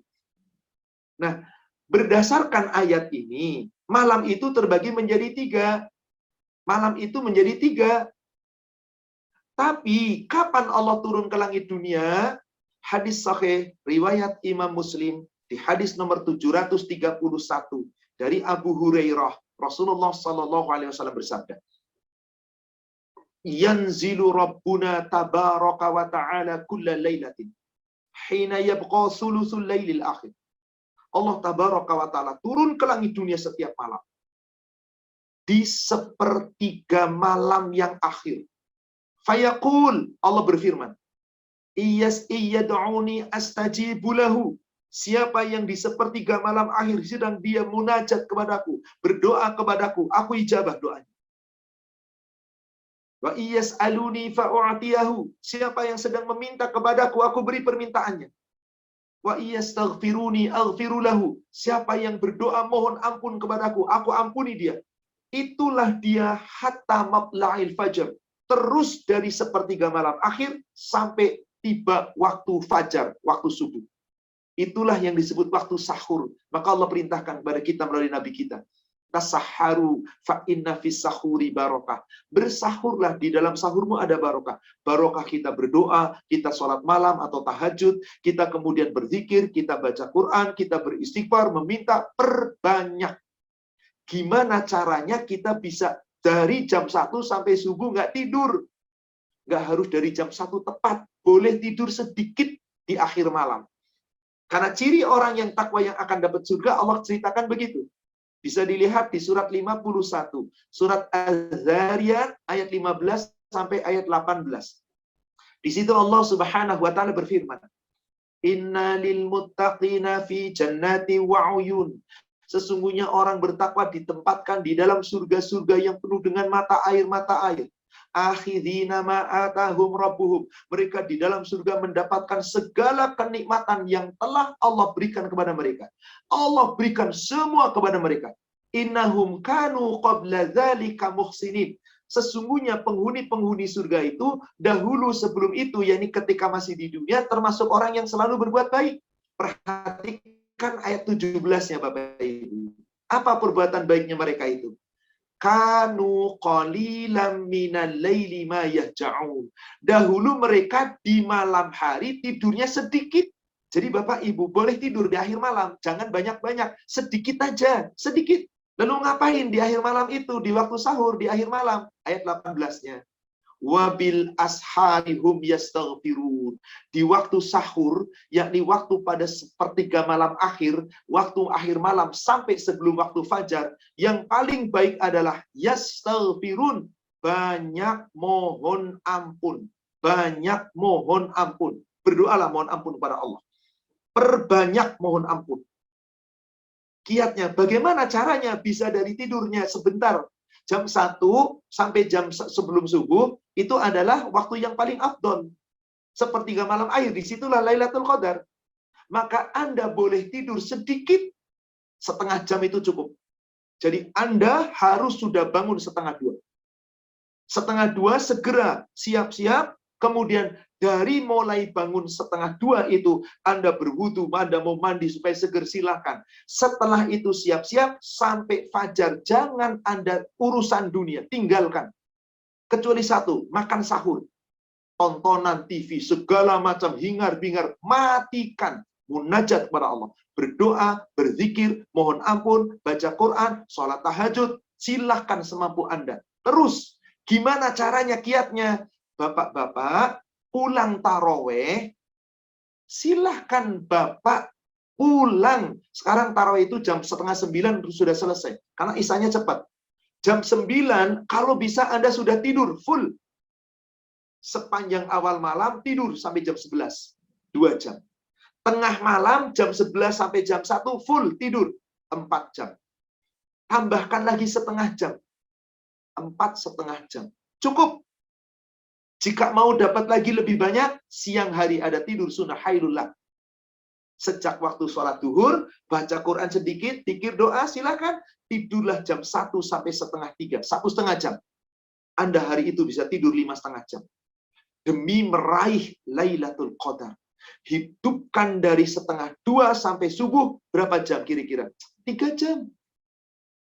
Serius di malam-malam ganjil. 21, 23, 25, 27, 29. Kalau telah terlewat malam 21, 23, jangan pernah lewatkan 25, 27, 29.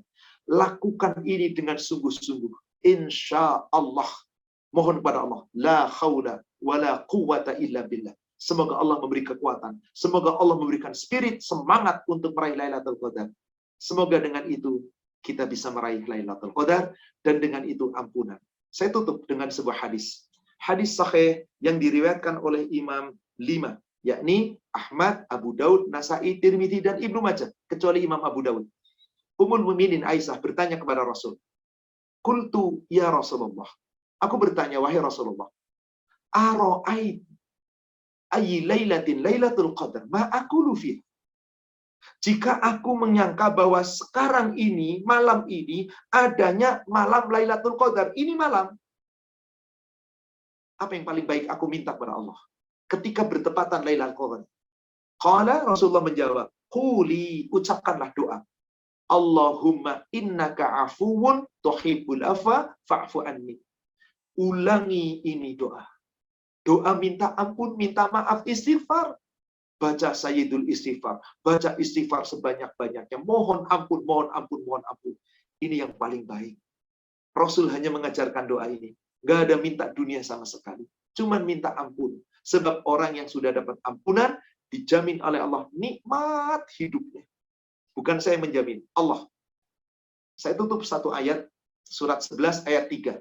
Jaminan orang yang beristighfar dan bertobat kepada Allah, benar-benar dengan sungguh-sungguh, Allah ampuni dosa-dosanya, Allah akan beri kenikmatan.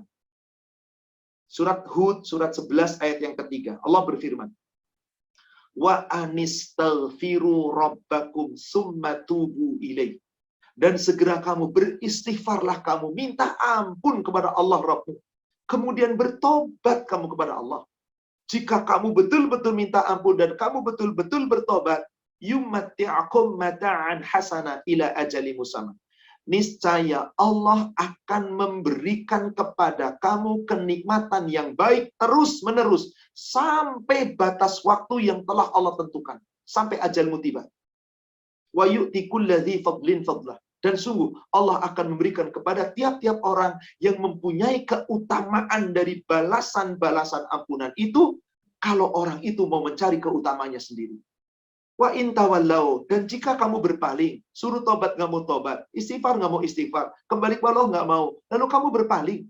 Fa inni akhafu alaikum, maka sungguh aku takut atas kalian, adzaba yaumin kabir. Kamu ditimpa siksa yang hari berat, siksa neraka setelah hari kiamat nanti.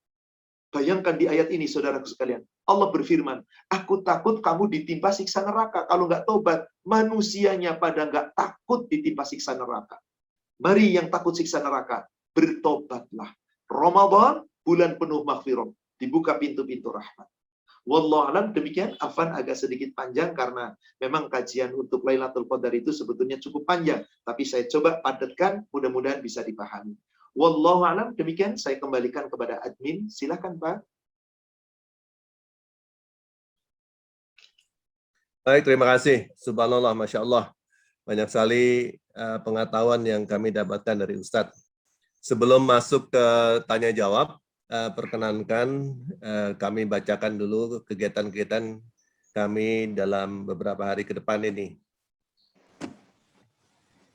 Kajian Ramadan untuk esok hari Rabu, akan dibawakan oleh Ustadz Haji Rusmono, mengambil tema mengenai kemuliaan mengurus jenazah.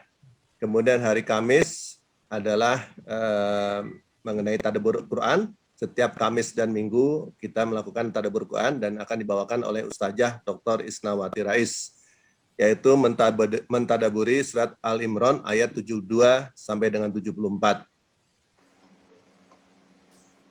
Selama bulan Ramadan, tadi sudah saya sampaikan bahwa kajian ini akan kami selenggarakan setiap hari, mulai dari pukul 5.30 sampai dengan 7 waktu pagi hari. Jadi Untuk para jemaah, kami harapkan stay tune di kajian ini setiap hari, setiap pagi. Kajian Tadabbur Al-Quran dibagi dalam 2 kali, hari Kamis dan hari Ahad. Kemudian dilanjutkan hari Jumat, dilanjutkan dengan membaca Quran tartil, mulai jam 7 sampai jam 8.30 yang dibawakan oleh Ustadz kami, yaitu Dr. Uci Armisi. Selanjutnya, pengumuman selanjutnya adalah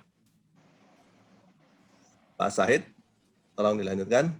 Kami juga mengadakan classical training online, yaitu Iqra, membaca Iqra, bedah Iqra, dan kali ini sudah masuk ke yang kelima, gelombang tahap kelima, yang sudah diadakan pertemuan pertama 25 April, hari Ahad kemarin, namun tidak menutup kemungkinan bagi yang lain, jika ingin bergabung, silakan mendaftar ke admin kami di 0811 17 30 114.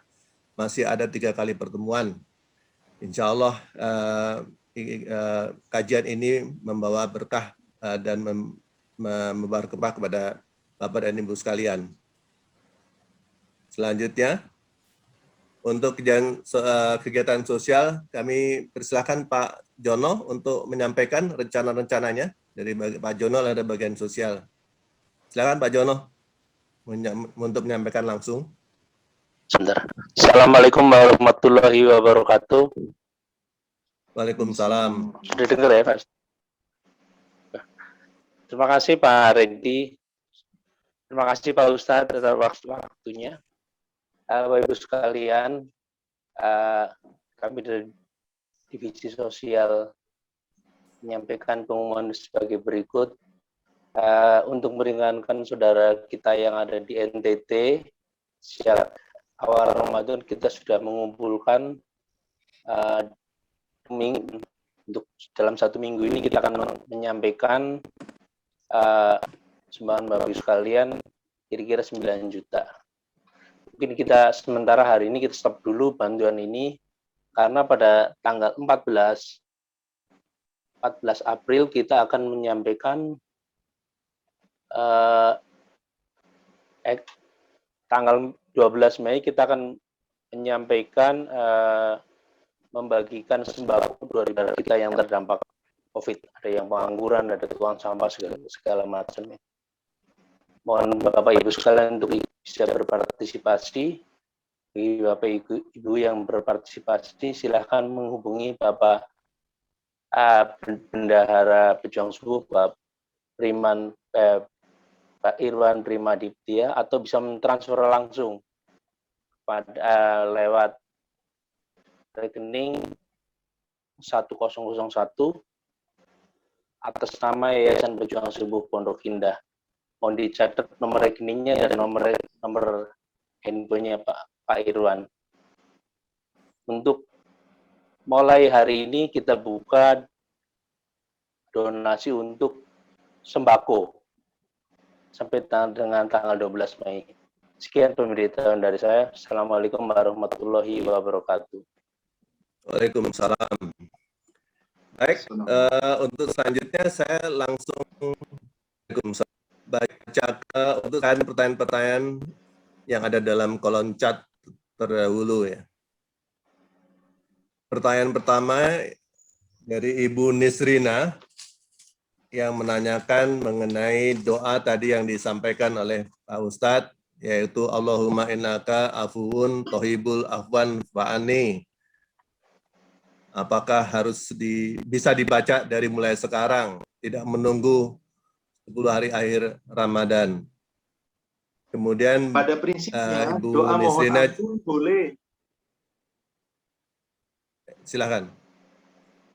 Baik. Pada prinsipnya, doa mohon ampun itu kapan saja boleh. Dan bukan hanya Allahumma innaka afuwun tuhibbul afwa.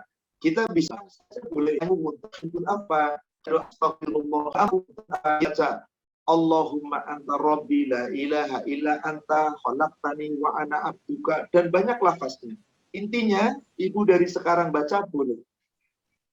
Tapi lebih khusus di saat malam-malam qadar itu diperbanyak lagi. Oke. Baik, pertanyaan berikutnya dari Bu Nisrina adalah apa perbedaan dari bulan suci Ramadan dan bulan mulia, yaitu bulan Muharram, Rajab, Zulqa'dah, dan Zulhijjah.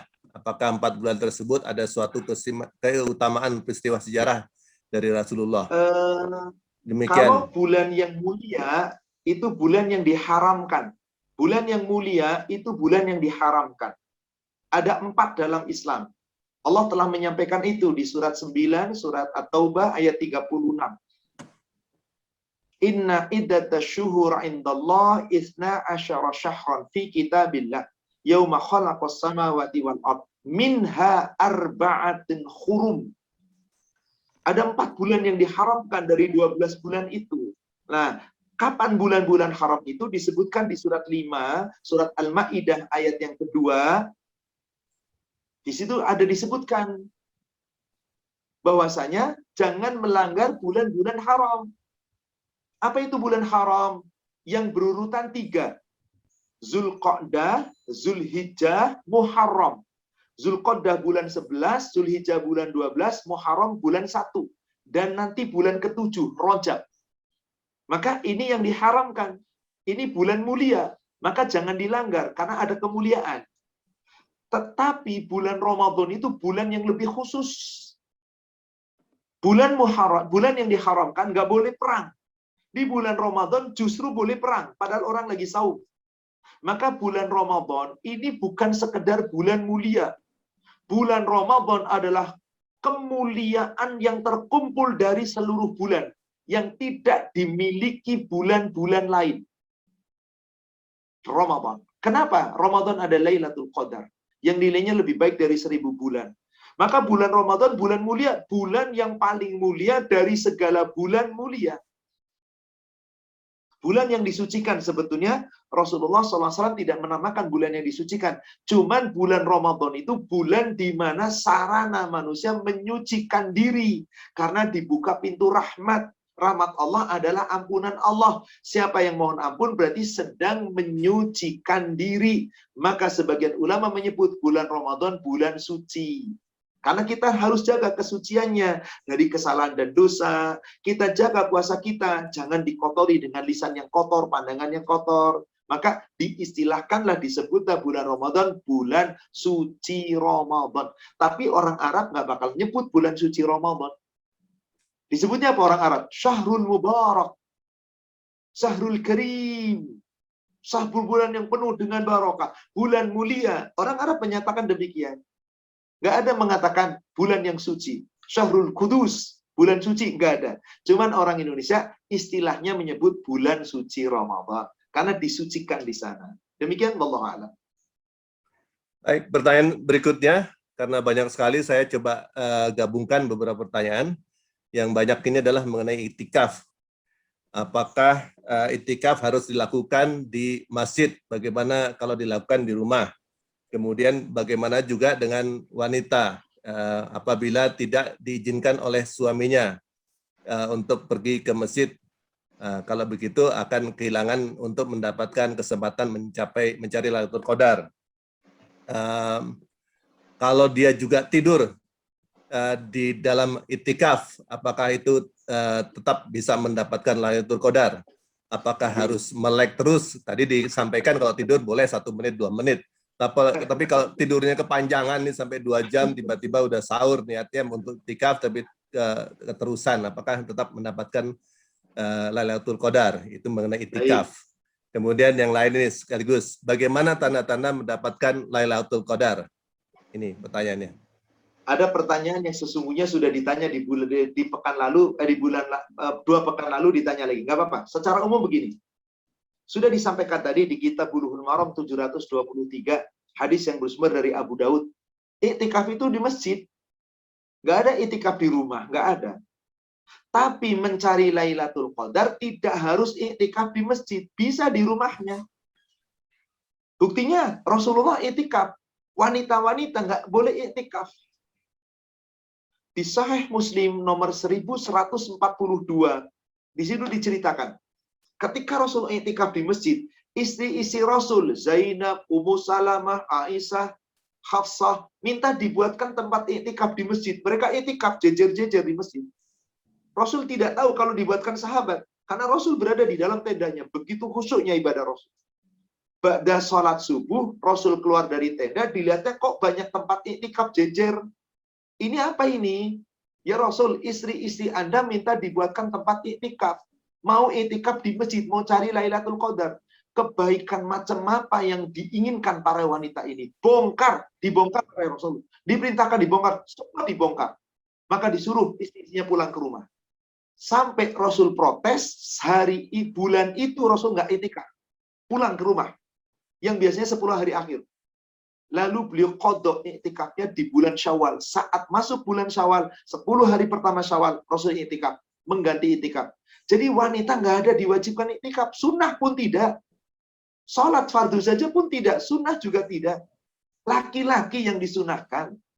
Nah, Bapak Ibu, mencari Lailatul Qadar tidak harus dengan iktikaf.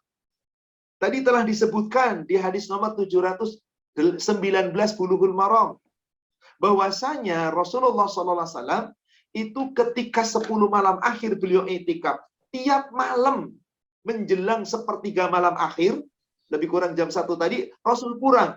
Satu-satu istrinya didatangi, dibangunkan oleh Rasul. Maka dikatakan kata Aisyah, ahya lailahu, menghidupkan malamnya, jangan ngantuk, jangan tidur. Semenit nggak bisa kita tidur semenit, Pak. Yang ada ntar kebablasan, tidur semenit, bablas. Tadi nanti jadi 2 jam, tiba-tiba sahur. Lewat 1000 bulan, subhanallah. Saya pernah membuatkan ilustrasi 2 pekan yang lalu. Gimana kalau ternyata konglomerat menyediakan upah 2 miliar, jangan tidur dari jam 1 sampai subuh, sepanjang 1 bulan. Melek semua, Pak, karena pengen dapat 2 miliar sama mobil mewah. Allah menyediakan 1000 bulan. Allah menyediakan ampunan dan surga. Jangan ngantuk, jangan tidur. Tapi kalau ngantuk gimana Ustadz? Pergi ke kamar kecil, ke wastafel, cuci muka, minum vitamin, minum air jeruk, minum. Lalu terjaga lagi. Baca, a'udzubillahi minasyaitonirrajim. Kantuk datangnya dari syaitan. Insya Allah terjaga. Insya Allah terjaga. Hidupkan sepanjang akhir malam tadi, boleh tidur tadi sedikit, sudah dibahas tadi surat 51, sedikit aja tidurnya. Itu tadi bangun jam 1:30, segera bersiap-siap sampai dengan waktu sahur, kita makan sahur silakan, sampai sebelum subuh, lalu kita selesai sampai subuh. Tidakkah kita bisa manage 3 jam dalam 1 malam? Kalau Anda terlalu berat, genapnya nggak usah deh. Genapnya nggak apa-apa dari jam 3 katakanlah. Jangan nggak sama sekali, tidak. Jam 3 agak sedikit ringan. Tapi waktu ganjil, karena di situ Rasul katakan, bersungguh-sungguhlah di malam ganjil. Di malam ganjil itu, bangunlah 1:30 paling telat, Anda kemudian hidupkan. Jadi maaf, nggak boleh ngantuk, nggak boleh tidur. Jadi dapat Lailatul Qadar bisa di rumah. Sepanjang di rumah sama saja. Baca Quran, berzikir, berdoa, tahajud, terus tontonan-tontonan Bapak Ibu, tolong yang namanya tontonan, mau apapun TV terutama, matikan. Silahkan lihat acara TV nasional kita. Berapa channel TV, belasan channel TV. Waktu menjelang waktu sahur, bukannya baca Quran, doa, cengengesan, ketawa-ketawa, gurau. Na'udzubillah, tinggalkan itu semua. Perjanjian dengan anak-anak. Gak ada acara itu. Sepanjang 10 malam akhir, tutup itu TV. Cabut colokannya. Kalau perlu, TV-nya ditutup pakai screen. Silakan, jangan ada tontonan. Karena ini waktu yang paling afdol. Kemudian tadi pertanyaannya, apa tanda-tandanya orang dapat Lailatul Qadar? Alangkah baiknya kita tidak perlu mencari tanda-tanda fisik. Karena nggak pernah disebutkan oleh Rasul. Tapi disebutkan dalam Al-Quran, sudah saya bahas juga waktu itu, imannya lebih baik, ibadahnya lebih baik, akhlaknya lebih baik, mulai ibadah lebih semangat, laki-laki yang tadinya nggak ke masjid akan ke masjid, yang tadinya pemarah jadi pemaaf, dan disebutkan, silakan kepada ibu penanya, ciri orang takwa seperti itu di surat Ali Imran, surat 3, 134 sampai 135. Lalu disebutkan lagi, surat Al-Anfal, surat 8, ayat 2 sampai ayat 4. Disebutkan pula di surat 49, ayatnya ayat yang ke-15. Disebutkan Al-Baqarah ayat 177. Itu di situ mencakup ciri-ciri orang yang dapat Lailatul Qadar. Kalau Anda masuk dalam ayat itu, insya Allah dapat. Tapi bukan untuk kesombongan. Untuk kita resapi diri. Demikian, wallahu a'lam. Baik nih Pak Ustadz, tadi disampaikan kalau ngantuk boleh cuci muka sedikit, mungkin di masjid juga ya. Nah ini pertanyaan Ya, Bu Eka, bagaimana kalau kembali pulang ke rumah? Jadi ini ganti baju di waktu di saat salah Masjidil satu Haram, itikaf itu nggak boleh pulang ke rumah. nggak boleh pulang ke rumah. Ya. Kalau pulang ke Baik, rumah sudah nanti dijawab takutnya langsung. istirahat sebentar. Iya. Akhirnya tidur. Ya. Jangan Pak, di masjid. Nanti takutnya, iya. Untuk 3 loh.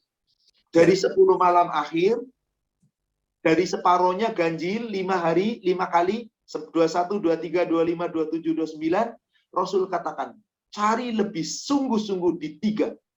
Di malam 27 disebut dulu oleh Rasul, di malam 25 atau malam 29. Jadi kemungkinan terbesar itu di 3 itu. Ini jangan Anda lewatkan sama sekali. Ingat, belum tentu kita ketemu Ramadan lagi. 1 malam itu nilainya lebih baik dari 1000 bulan. Masa untuk ngejar 1000 bulan kita nggak semangat? Mari spirit Ramadan untuk meraih Lailatul Qadar. Jadi pada saat turunnya Lailatul Qadar, kita harus dalam keadaan sadar, tidak boleh tidur Sadar, dan penuh, sesadar-sadarnya. Dan sedang mengadakan ibadah ya. Betul. Atau hanya diam saja boleh. Kenapa Pak? Kalau diam saja di masjid, apakah bisa? Sediam-diamnya lisannya jangan diam. Kalau diam di masjid bengong, Anda bukan ibadah. Sekurang-kurangnya diam di masjid ini, taharrakat bisyafata. Kedua bibirnya bergerak. Kenapa? 2 bibir bergerak nggak butuh energi Pak. Capek, sholat udah, zikir udah, baca Quran udah, doa udah, lalu capek sambil sedikitnya nyender. Istighfar bisa. Subhanallah wa bihamdi. Subhanallah. Istighfar bisa. Tasbih bisa. Subhanallah wa bihamdi. Subhanallahil azim. Bisa. La ilaha illallah. Terus bibirnya jangan berhenti. Saya ibaratkan tadi, kenali dulu Lailatul Qadar. Bapak naksir perempuan. Perempuan itu lewat. Qadarullah lagi ngantuk. Apa yang terjadi, Pak? Lewat tadi, aduh sayang saya nggak lihat. Nyesel Anda, sekejap. Karena di antara sepertiga malam akhir, nggak disebut Rasul. Di saat yang mana? Makanya harus terjaga sepanjang sepertiga malam itu. Si saat turun, kita betul-betul sedang terjaga. Dengan ibadah. Jangan ngantuk, jangan bengong. Ada lagi bengong, ada perempuan lewat, cantik, juga nggak bisa menikmati. Oh nggak cantik, gue lagi bengong, nggak memperhatikan. Maaf, bukan berarti memperhatikan ada cantik, boleh. Sekedar sebuah ilustrasi. Makanya tadi di awal, kenali dulu Lailatul Qadar. Kalau Anda sudah kenal Lailatul Qadar, Anda akan bersemangat mencari. Wallahu a'lam. Baik. Ini masih banyak pertanyaan dan masih banyak juga yang resen, tapi saya coba bacakan pertanyaan yang berhubungan dengan apa kajian hari ini. Ini berhubungan dengan tadi pengertian Lailatul Qadar adalah turunnya Al-Quran sekaligus kepada malaikat dan disimpan di Lauh Mahfuz. Jadi apakah berarti pada saat itu seluruh Al-Quran diturunkan kepada ke alam semesta? Iya, telah sepakat seluruh para ulama turun sekaligus. Karena di situ anzalnahu, kami turunkan Al-Quran. Bukan ayat. Kalau ayat bagian dari Quran, itu turunnya sesuai dengan asbabun nuzul. Ada sebab-sebab turun. Perintah perang, turunkan perang. Perintah puasa, turunkan puasa. Perintah jihad, turunkan jihad. Perintah infak, turunkan infak. Perintah-perintah, maka diturunkan. Ada kisah, diturunkan. Tapi yang sekaligus Quran, itulah yang malam Lailatul Qadar. Wallahu a'lam. Baik, terima kasih. Ini sudah jam 7:03, masih ada beberapa pertanyaan resen. Apakah masih bisa boleh terima saya beri nih? kesempatan, silahkan Pak, kalau memang mau. Tadi saya soalnya kajiannya nambah 10 menit, saya kasih tambahan waktu 10 menit Pak. Alhamdulillah. Oke, terima kasih. Pertanyaan pertama untuk Ibu Eni yang sudah resen dari awal tadi. Silakan Bu Eni di unmute. Ibu Eni Suhaini Bakri. Bu Eni.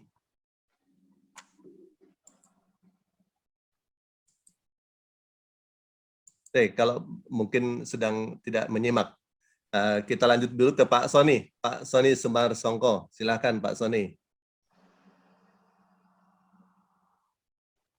Baik, Assalamualaikum warahmatullahi wabarakatuh. Waalaikumsalam warahmatullahi Ustadz Ahmad Susilo, ketemu lagi kita.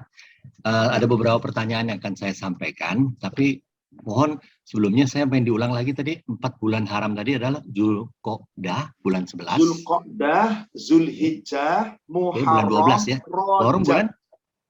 Muharram bulan 1. Bulan 1 dan Bulan Rajab, 1 Rajab ya. bulan ke-7, ya. Oke.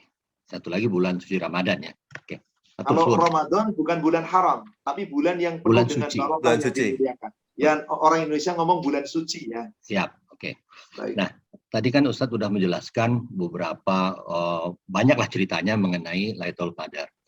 Dan akhirnya dari 30 hari udah disederhanakan 10 hari terakhir sepertiganya. Kemudian dibagi lagi 5 yang ganjil. Dibagi lagi, dikerucutkan lagi menjadi 3 terakhir. 25, 27. Oke. Nah, terus itu jamnya di 3 malam, yaitu antara jam 1 sampai jam sepertiga jam 1 sampai subuh. Oke. Nah, pertanyaan saya adalah insya Allah sih kita berusaha untuk mendapatkan itu, berusaha mendekati arah situ. Cuma masalahnya memang yang menjadi kendala ini kan diganggu terus nih sama setan oleh ngantuk nih. Ya kan? Nah, korelasinya gimana? Katanya pintu neraka ditutup, setan dibelenggu. Tapi tetap aja masih ganggu kita gitu loh. Yang pertama. Yang kedua, hubungannya dengan malam nuzulul Quran. Itu bagaimana dan Quran turunnya kapan gitu loh. Itu aja, Tat. Oke, Assalamualaikum. Waalaikumsalam warahmatullahi. Saya jawab dulu yang kedua, nuzulul Quran. Pak, nuzul itu bahasa Arab, bahasa Indonesianya turun. Inna anzalnahu. Sesungguhnya aku nazalkan dia. Jadi nuzulul Quran itu turun di malam Qadar. Rasul mengatakan malam Qadar itu 10 malam akhir, malam ganjil. Malam ganjil dari 21, 23, 25, 27, sampai dikerucutkan.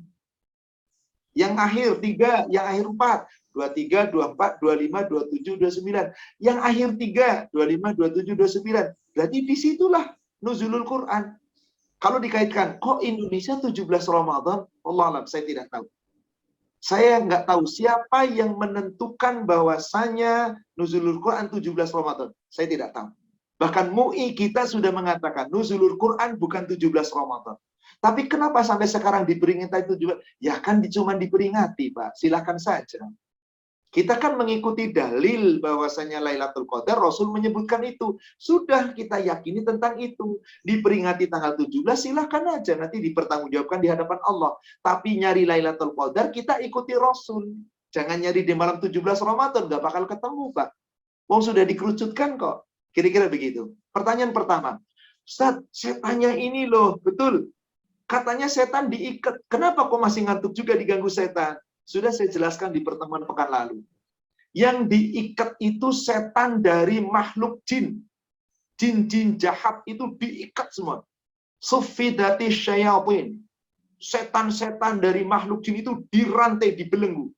Tapi hadis yang berikutnya, ketika dibuka pintu rahmat, Rasul menggunakan sulsilati syayatin. Kamu ikat setan-setan kamu. Jadi Bapak, kita itu sudah punya sifat setan. Nggak ada manusia nggak punya sifat setan. Apa namanya? Hawa nafsu. Nafsu ammaratin bisu. Nafsu amarah yang selalu mengajak keburukan. Ngantuk itu betul dari setan yang meniup. Yang meniupkan buhun-buhun. Meniupkan ke mata, ke telinga. Tapi Anda harus lawan. Maka ketika kantuk itu tiba ditiup-tiup oleh setan, hawa nafsu Anda mulai tergoda oleh hawa nafsu sendiri. Baca Pak saat itu. Langsung. A'udzu billahis samiil alim minasyaitonir rajim min hamzihi wa nafthihi wa nafthihi. Baca ini. Tertera di kitab Bulughul Maram, hadisnya nomor 289 dari Abdullah bin Umar. Kemudian Bapak bisa baca doa tentang didatangi setan. Ngantuk itu datangnya dari setan, ditiup-tiupnya kita. Setan yang mana? Yuwaswisu fisu, yang masuk ke dalam dada manusia. Setan hawa nafsu kita, tapi tetap saja setan. Maka Bapak bisa membaca surat 23 ayat 97-98. Apa doanya di sana? Rabbi a'udzubika min hamazatis syayatin wa a'udzubika Rabbi ayyahun. Wahai Allah Rabbku, aku berlindung kepadamu ya Allah dari gangguan-gangguan dan godaan syaitan. Dan aku berlindung kepadamu ya Allah dari kedatangan-kedatangan mereka kepadaku. Baca ini. Insya Allah Pak, kantuknya hilang. Tapi serius bacanya, jangan. Jangan. Anda duduk tegak, sila dengan tegak, tegakkan badan, gerakkan badan, silakan dengan peregangan, beberapa saat, 1 menit, lalu baca. A'udzu billahis samii'il alim minasyaitonir rajim min hamzihi wa nafthihi wa nafthihi. Rabbi a'udzubika min hamazati syayatin wa a'udzubika Rabbi ayyahdurun. Anda nggak usah ke kamar kecil melek, insya Allah. Semangat di sini, spirit meminta pertolongan. La haula wala quwata illa billah. Allahu a'lam. Nah itu tadi, maaf Tat, sedikit nambahin yang tadi dia maksud tuh lucu kan, kita sama-sama konsentrasi di ujung, sementara yang nuzulul Quran, datangnya Quran di awal. Nah kalau memperingati kan biasanya, maaf, kalau kita milad tanggal 2, nggak boleh kita ucapin atau kita rayakan di sebelum tanggal 2 kan gitu. Biasanya after atau pada hari ya. Itu kan naik walat kita. Itu aja. Makasih. Ya baik Pak. Itu tadi saya katakan ya, yang mengatakan tanggal itu kan sudah kita yakini yang disabdakan Rasul, yang disampaikan Allah, nuzulul Quran, Lailatul Qadar. Lailatul Qadar 10 akhir. 10 akhir di malam ganjil. Dikerucutkan sampai 25, 27, 29. Sudah berbeda dengan itu ya biarkanlah. Toh tiap kita nanti bertanggung jawab masing-masing di hadapan Allah. Nggak perlu saling menghujat, saling menyalahkan, saling ini apalagi. Wah nggak bener nih pemerintah. Jangan. Sudah. Tiap orang bertanggung jawab atas perbuatan masing-masing. Jangan kemudian dikotori, dirusak pahala kita akibat kita emosi. Wallahu a'lam. Demikian, Pak. Baik, terima kasih. Ini waktunya sudah lewat, tapi boleh satu lagi, Pak Ustadz ya. Satu penanya lagi yang resen, boleh Pak, silakan. Ya, oke, yang resen. Ibu Eka Yunita. Ini masih banyak, tapi waktunya mohon maaf nggak cukup, jadi saya berikan kepada Ibu Eka saja nih ya, sesuai urutan. Silakan Bu Eka. Silakan di-unmute. Baik, Bu Eka. Ya, makasih Pak. Assalamualaikum warahmatullahi wabarakatuh. Ini saya masih menyambung yang tadi Pak, karena pernah juga itu kita waktu itu di umroh dan itikaf 10 hari akhir di Masjidil Haram. Tapi sayangnya kita dapat hotelnya kan agak jauh. Nah, sedangkan kan kita perlu ganti baju, mandi gitu ya. Nah, apakah kemudian berarti itu itikaf kita batal karena sampai sekarang pun masih banyak biro-biro perjalanan yang menjanjikan itikaf 10 hari terakhir Ramadan itu, Ustaz. Semoga Allah ampuni. Semoga Allah ampuni. Kenapa? Ibu bapak nggak mungkin mandi di Masjidil Haram, nggak mungkin bawa baju di Masjidil Haram. Bisa bayangkan kayak apa numbuk ngantri di hamamnya Masjidil Haram, hamamnya Masjid Nabawi.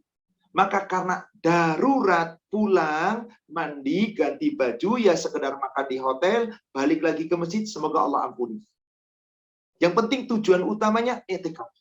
Saya harus kembali ke hotel, ke maktab, demi untuk kesehatan, kebersihan, dan mandi supaya lebih segar lagi. Bismillah. Mungkin 2 kali. Untuk apa? Pertama pulang sebelum maghrib. Mandi dulu, ganti baju dulu. Kemudian apa? Sholat maghrib. Setelah itu makan. Setelah itu balik lagi isya. Sampai nanti sebelum subuh. Sebelum subuh balik ke rumah dan seterusnya. Cuman ketika persis Lailatul Qadar di malam ganjil. Gimana lagi jalan, gimana lagi di WC, lagi mandi, tiba-tiba turun Qadar, Lailatul Qadar. Sayang. Jadi menyiasatinya khusus di malam-malam ganjil yang 25, 27, 29 kalau bisa dari mulai pulang yang malam itu tadi, setelah makan malam dan seterusnya, prepare betul-betul. Persiapkan sekedar mungkin ada tambah pakaian apa, ada makanan kecil atau madu atau apapun, bawa ke masjid, bawa di masjid. Kalau toh harus ke hamam dan seterusnya, cari waktu-waktu yang jangan di krusial. Contohnya, pada saat mau memasuki jam 1 tadi, jam setengah 2, ke hamam. Tapi Ustadz, pada saat itu kadang-kadang nanti pas menjelang sahur kepengen ke hamam lagi. Setelah makan sahur segera ke hamam. Setelah itu buru-buru lagi. Balik lagi berzikir, berdoa, doa, baca Quran, teruskan. Insya Allah, semoga Allah maafkan. Kenapa? Darurat. Darurat. Dan tidak mungkin kita bisa lakukan itu di masjid. Betul banyak umroh yang menjalankan seperti itu. Yang penting dia mampu untuk 1 hari terakhir.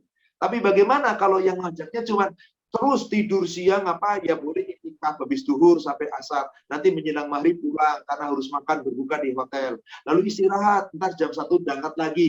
Ini yang namanya bukan iktikaf. Niatnya iktikaf tapi caranya keliru. Apakah bisa dapat pahala? Pahala, tapi bukan pahala iktikaf yang sempurna. Apakah bisa meraih Lailatul Qadar? Sekali lagi, insya Allah Lailatul Qadar tidak harus dengan iktikaf. Tapi yang paling utama melalui iktikaf. Contoh, ibu punya rumah di Pondok Indah. Ibu mau ke Bekasi. Ibu nggak harus lewat jalan tol, Bu. Ibu nggak harus lewat jalan tol. Jalan tol itu jalan pintas yang luar biasa cepat. Ibu bisa lewat jalan manapun, misalkan maaf, lewat Antasari, lewat Blok M, dari Blok M lewat Subroto, Gatot Subroto Halim, sampai juga ke Bekasi. Tapi jalannya bukan jalan pintas. Seperti itulah kita ingin meraih Lailatul Qadar. Jalan pintas Lailatul Qadar itu iktikaf is the best. Mahal betul, sulit, berat. Tapi tidak harus melalui iktikaf untuk meraih Lailatul Qadar. Afwan, saya hanya ilustrasikan tadi Ibu ya, tentang tol dan tidak tol. Artinya, yang paling baik untuk meraih Lailatul Qadar melalui iktikaf. Tapi tidak dengan iktikaf, keikhlasan kita, insya Allah, tetap bisa meraih Lailatul Qadar. Ingat, isi-isi Rasul sudah iktikaf di masjid, Bu. Dibongkar oleh Rasulullah. Tapi setelah Rasul wafat, istri-istri Rasul beriktikaf, karena sudah tidak punya tanggung jawab apa-apa lagi. Demikian Ibu, intinya, wanita boleh iktikaf, boleh. Asal menjaga diri. Laki-laki pun boleh, asal semuanya sesuai dengan aturan. Wallahu a'lam. Demikian.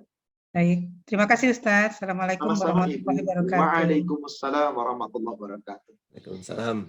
Baik, Bapak dan Ibu yang dirahmati Allah, waktu juga yang memisahkan dan mengakhiri kajian kita pada hari ini. Semoga apa yang telah disampaikan oleh Ustadz kita, guru kita, Ustadz Ahmad Susilo bermanfaat untuk kita semua. Khususnya kita semua bisa mendapatkan malam 1000 bulan, malam Lailatul Qadar. Setelah diberikan tips-tipsnya bagaimana cara mendapatkan Lailatul Qadar. Untuk guru kita, Ustadz Ahmad Susilo, kami ucapkan terima kasih. Jazakumullah khairan katsira. Semoga apa yang disampaikan dibalas Allah dengan pahala yang berlimpah. Amin. Untuk penutup, mohon Pak Ustadz dibacakan doa untuk kita semua supaya bisa selesai. Bapak Ibu sekalian, mari kita akhiri dengan doa, kita munajat kepada Allah. Semoga Allah Subhanahu wa taala memberikan kekuatan kepada kita. Hari ini sudah memasuki pertengahan Ramadan, ini tanggal 15. Semoga Allah kuatkan kita sampai akhir Ramadan. Allah berikan untuk kita hidayah, petunjuk sehingga istiqomah sepanjang Ramadan. Dan semoga kita diberi kekuatan untuk bisa meraih Lailatul Qadar. Amin. Allahumma jannibna munkaratil akhlaq wal a'mal wal ahwa wal adwa. Wahai Allah, jauhkan kami dari segala akhlak-akhlak kami yang buruk. Jauhkan pula kami dari amal-amal kami yang buruk. Jauhkan kami dari hawa nafsu yang buruk dan dari penyakit-penyakit yang buruk. Allahumma inna nas'alukal huda wat tuqa wal afafa wal ghina. Ya Allah, hamba mohon kepadamu petunjuk, ketakwaan dan terpelihara dari keburukan, dan berikan kepada hamba kecukupan dalam hidup untuk meraih ridho-Mu. Allahumma inna nas'aluka ridhaka wal jannah wa na'udzubika minan nar. Wahai Allah, hamba mohon kepadamu ya Allah agar hamba mendapatkan ridho darimu, agar mendapatkan surgamu dan dijauhkan dari azab dan murkamu, yakni azab nerakamu. Rabbana atina fid dunya hasanah wa fil akhirati hasanah wa qina adzabannar. Wa akhiru da'wanil hamdulillahi rabbil alamin. Amin ya rabbal alamin. Subhanaka Allahumma wa bihamdika asyhadu alla ilaha illa anta astaghfiruka wa atubu ilaik. Alhamdulillah, billahi taufik. Assalamualaikum warahmatullahi wabarakatuh. Waalaikumsalam warahmatullahi wabarakatuh. Baik, kita tutup acara ini, kajian pagi ini. Atas nama pengurus Pejuang Subuh Pondok Indah, kami ucapkan terima kasih dan mohon maaf apabila ada kesalahan atau kekurangan kami. Tadi juga masih banyak chat maupun orang yang ingin bertanya langsung tidak sempat diberikan kesempatan. Semoga acara ini, kajian ini bermanfaat untuk kita semua. Terima kasih khususnya untuk Ustadz kita Ahmad Susilo. Assalamualaikum warahmatullahi wabarakatuh. Waalaikumsalam. Waalaikumsalam warahmatullahi wabarakatuh. Terima kasih Pak Ustadz. Terima kasih. Terima kasih Pak Ustadz.